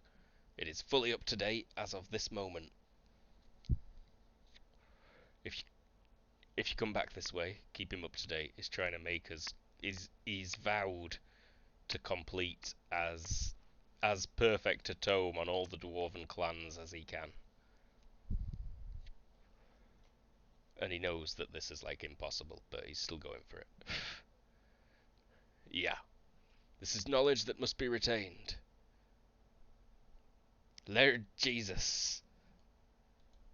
Sure. Um, you you you don't need to keep watches. You stay in an inn. Your horses are fine. You don't get your throat slit in your sleep.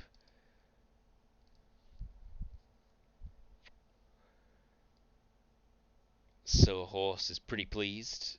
He's generally had quite a good afternoon. He really enjoyed ploughing someone down. CD, if you've said anything, we've not heard it in a while.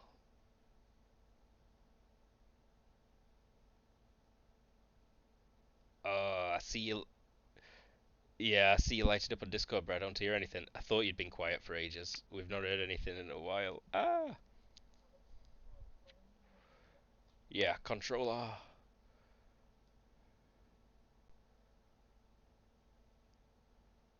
Yeah, still nothing. Eek.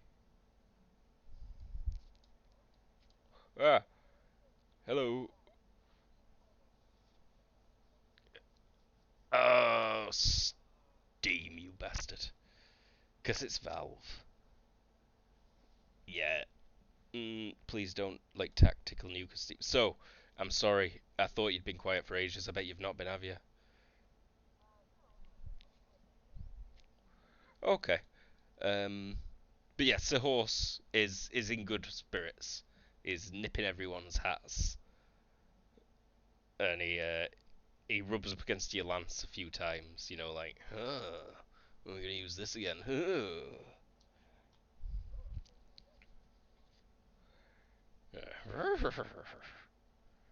Clops happily.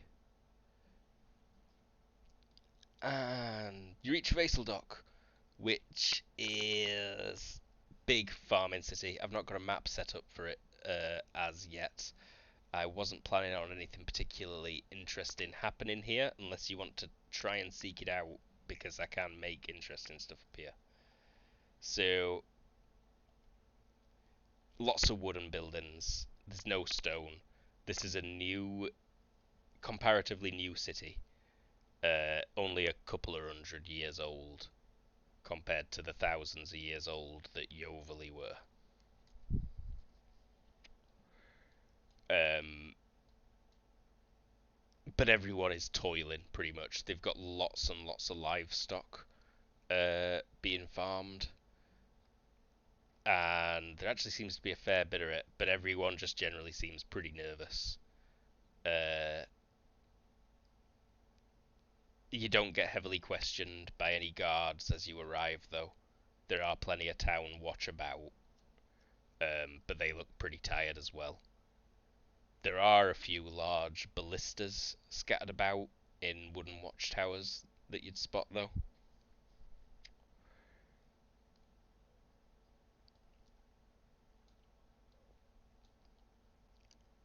Uh, Dragon Watch.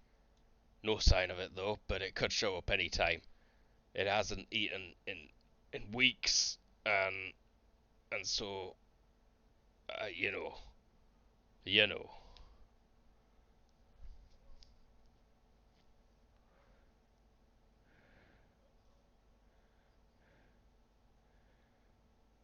Uh, ain't so many willing to join the City Watch when your main enemy is the Beast.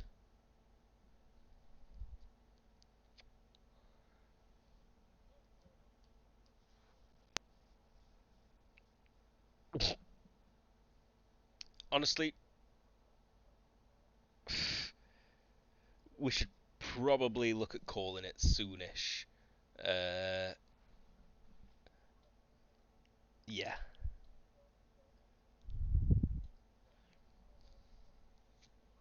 yeah. I mean, I have got plenty I can offer you, like just off top of my head, if I'm prompted.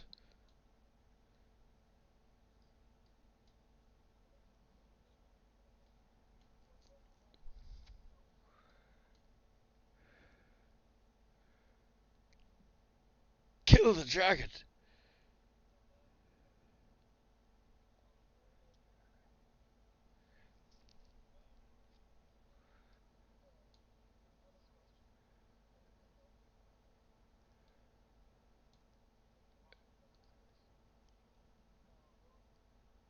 Hidden Lord Dragons would be the skill. I'll let you add it if you've got points for it. And uh, oh yeah, potentially. Give me an IQ check. What with your background? Oh yeah, you know a fair bit about dragons. So they can range from pretty big to absolutely fucking massive. Um, they are intelligent. They are capable of magic. Like naturally, they have some kind of natural tap to mana that humans and humanoids can not expect to approach. They tend to attract kobolds somehow, the nature and manner of which is unknown, but it just happens. And kind of like lice, yeah. They hoard gold, obviously. They meat. They do like to hibernate, but the amount of time they hibernate for varies ridiculously from few days to hundreds of years.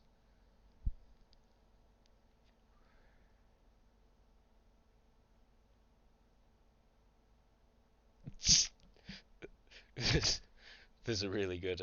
My laugh is directed at the Discord where there's a great summary of dragons being typed out, and it ends with lazy bastards.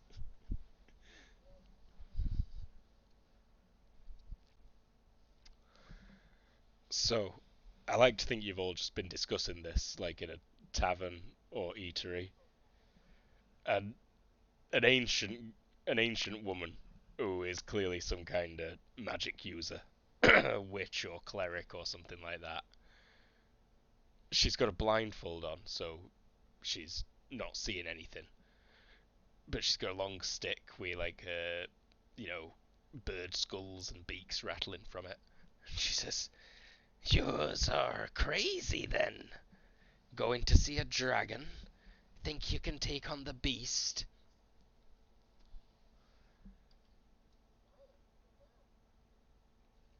Well, he's crazy then. He's hibernating clearly, but for how long, who knows? You might have a chance if you can sneak up on him, I suppose. You seem like a strong one. She's not looking at any of you. She's like stood next to your table, but she's looking at a different table as she's talking.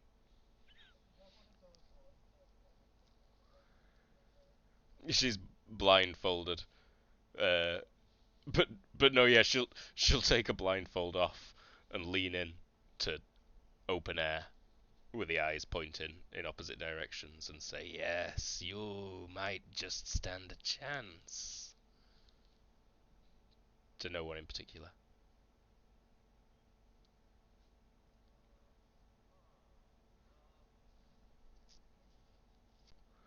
As you say that, she snaps her head and she says, "Yes, yes, indeed, I can smell its blood on you already. Ah, what are you?"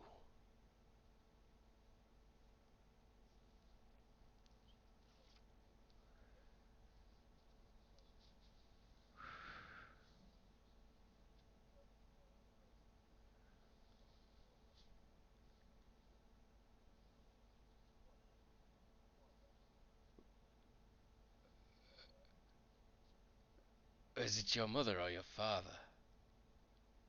She scratches her chin. She's got that old lady beard going on.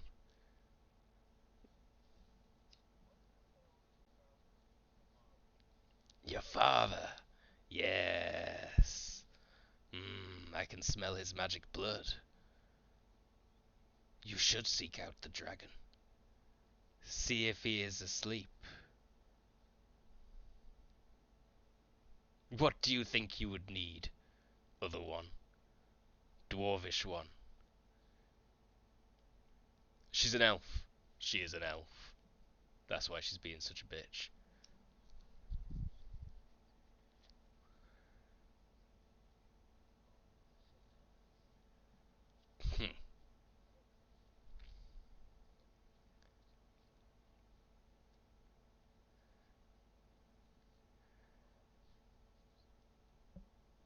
This is true.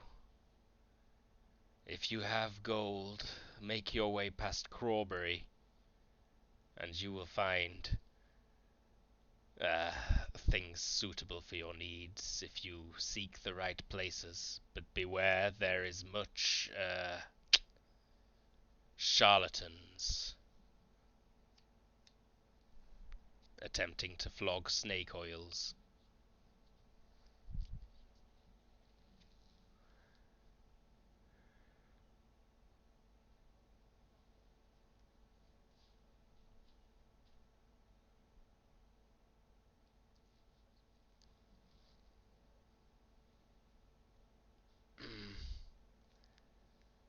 You might find some options.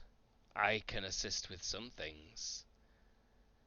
There is something in that castle that I want.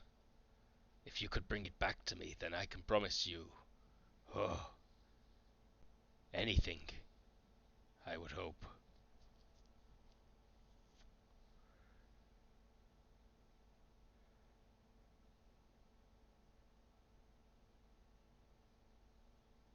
Just silence. Are you still there? She says. She like spins around. Have they left? Oh God, not again.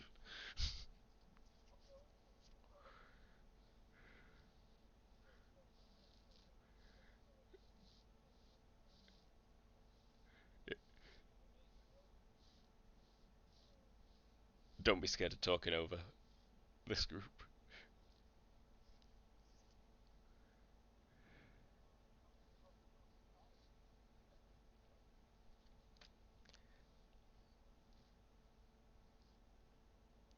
Hmm. It's unclear what form it takes, but it is no coincidence that the beast chose that place as its residence 600 years ago. It's no coincidence that no one has come out of there alive in that long. And I think it is no coincidence that it awoke last year on the blood moon.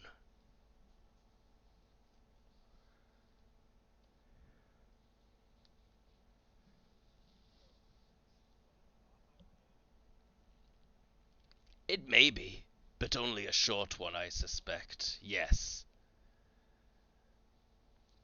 Do you know the stars? Astronomy? She looks up at the sky. It's daytime also. It's like afternoon.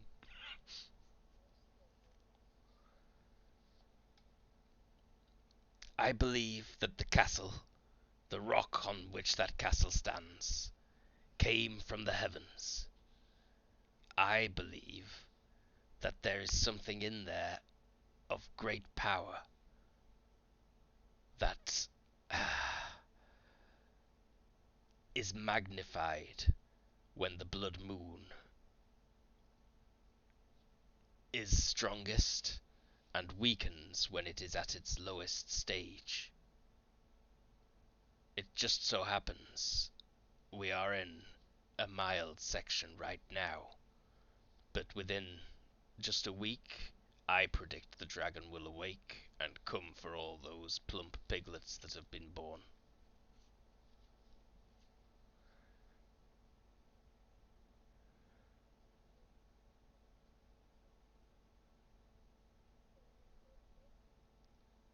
If you can find me that thing, legend has it is small, like a jewel or a gem.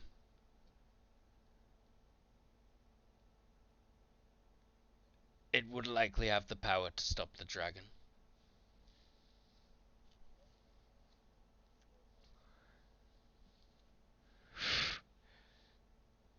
If it can at least be destroyed, I feel certain the dragon would leave this place, back for its mountains.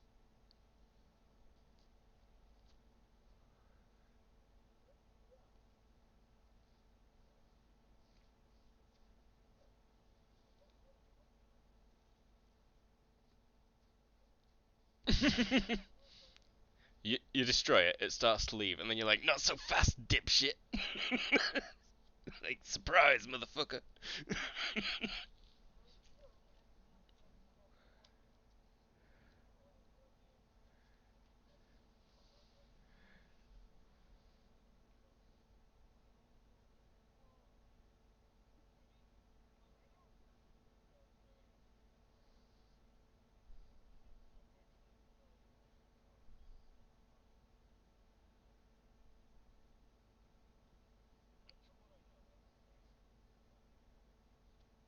Yeah, yeah. I would very heavily prepare for self-preservation above all else, really.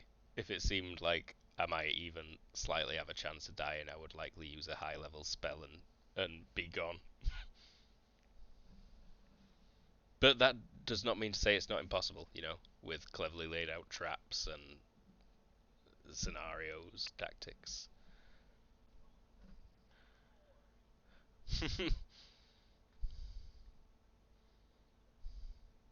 hmm That'd likely help a lot. Air quotes help a lot, yeah.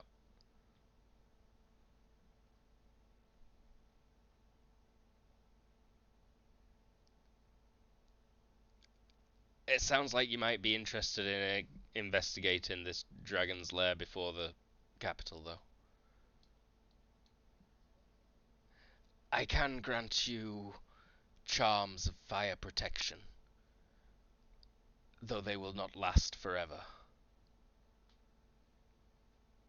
They should be functional for either 2 weeks or until you have taken a certain amount of burning heat.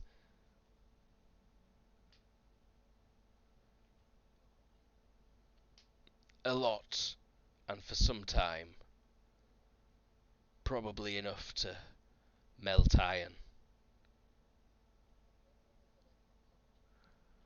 Oh, blah, blah, blah, blah, blah. If you vow to her, if you let her take your hands, and if you vow to her that you will do your utmost, then she will charge you half of what the fire protection ones are in base. To find out if the legend's true, to go investigate the dragon, anything at all really relating to that place and the potential magical gem that's there.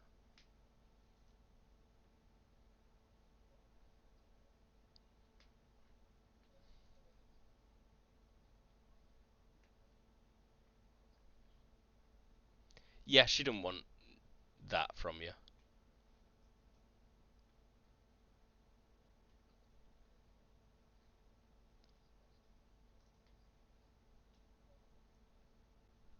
She takes your hands as you do it. Barnaby, you sense magic in the air. She's clearly doing some sort of spellies. But, oh yeah, you are magically resistant, aren't you? Roll me the resistance. Oh,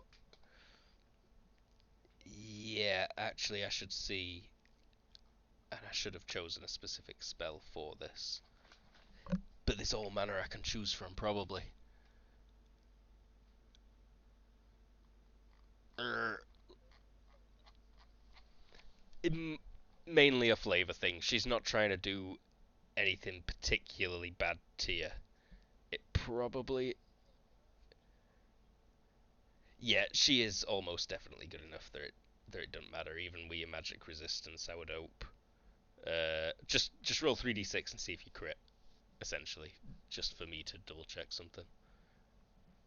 Because she did get a good roll too. Oh no, that's a bad roll. That's perfect. And she smiles, and she's like, ah, good. You are true heroes, I can tell. And with this one with you, you might stand a chance. She gestures at no one in particular, but you sense that she means Barnaby.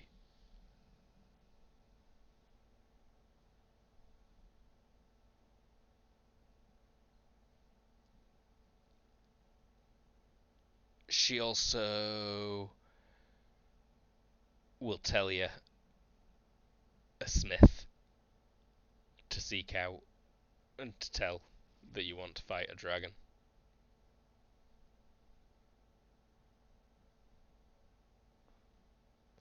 And yeah, he's not. He's like in this city, but way out in the outskirts, practically in the woods. Um, yeah, you probably go and see him straight away, or would you wait till the next morning? It's getting towards evening. It's like 6, 7 p.m. Okay.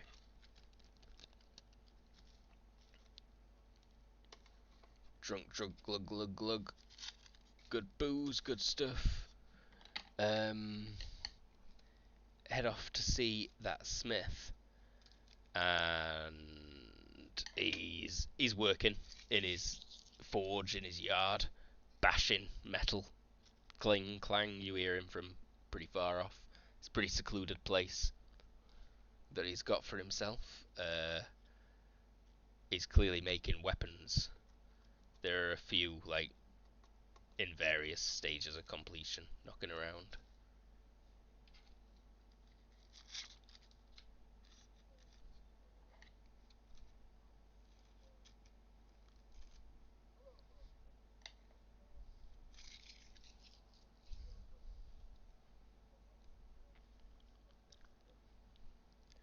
I'm no lord.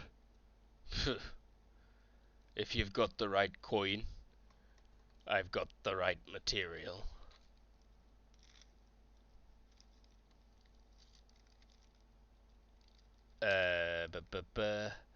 He has adamantine blades. I'm not sure what they do off the top of my head. He's got good shit. I'm just guessing.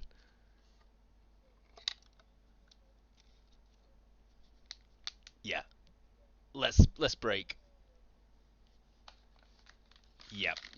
As much as I am like into attempting to continue, we should call it here. It's very late. Um, but GG, and you know what? Take another 1 point. Uh, at least 1 point. I feel like maybe you should have a little bit more than 1 point.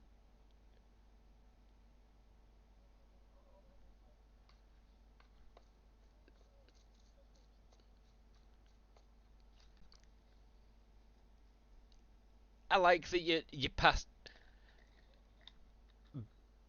by at least not wanting to fight to the death.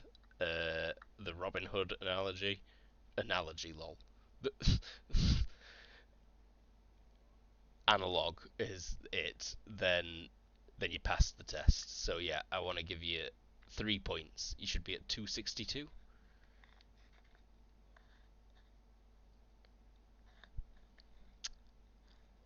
Uh-huh. So, out of the GM Luke, we had Lee.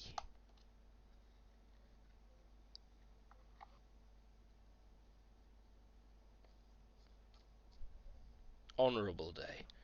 We had James.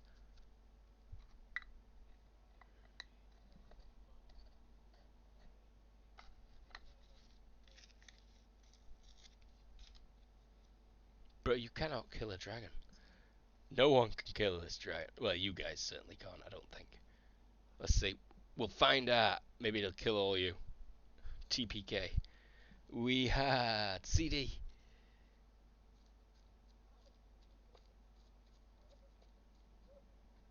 Let's see. Only time will tell. And we had Everoth. Nearly called you Nabble.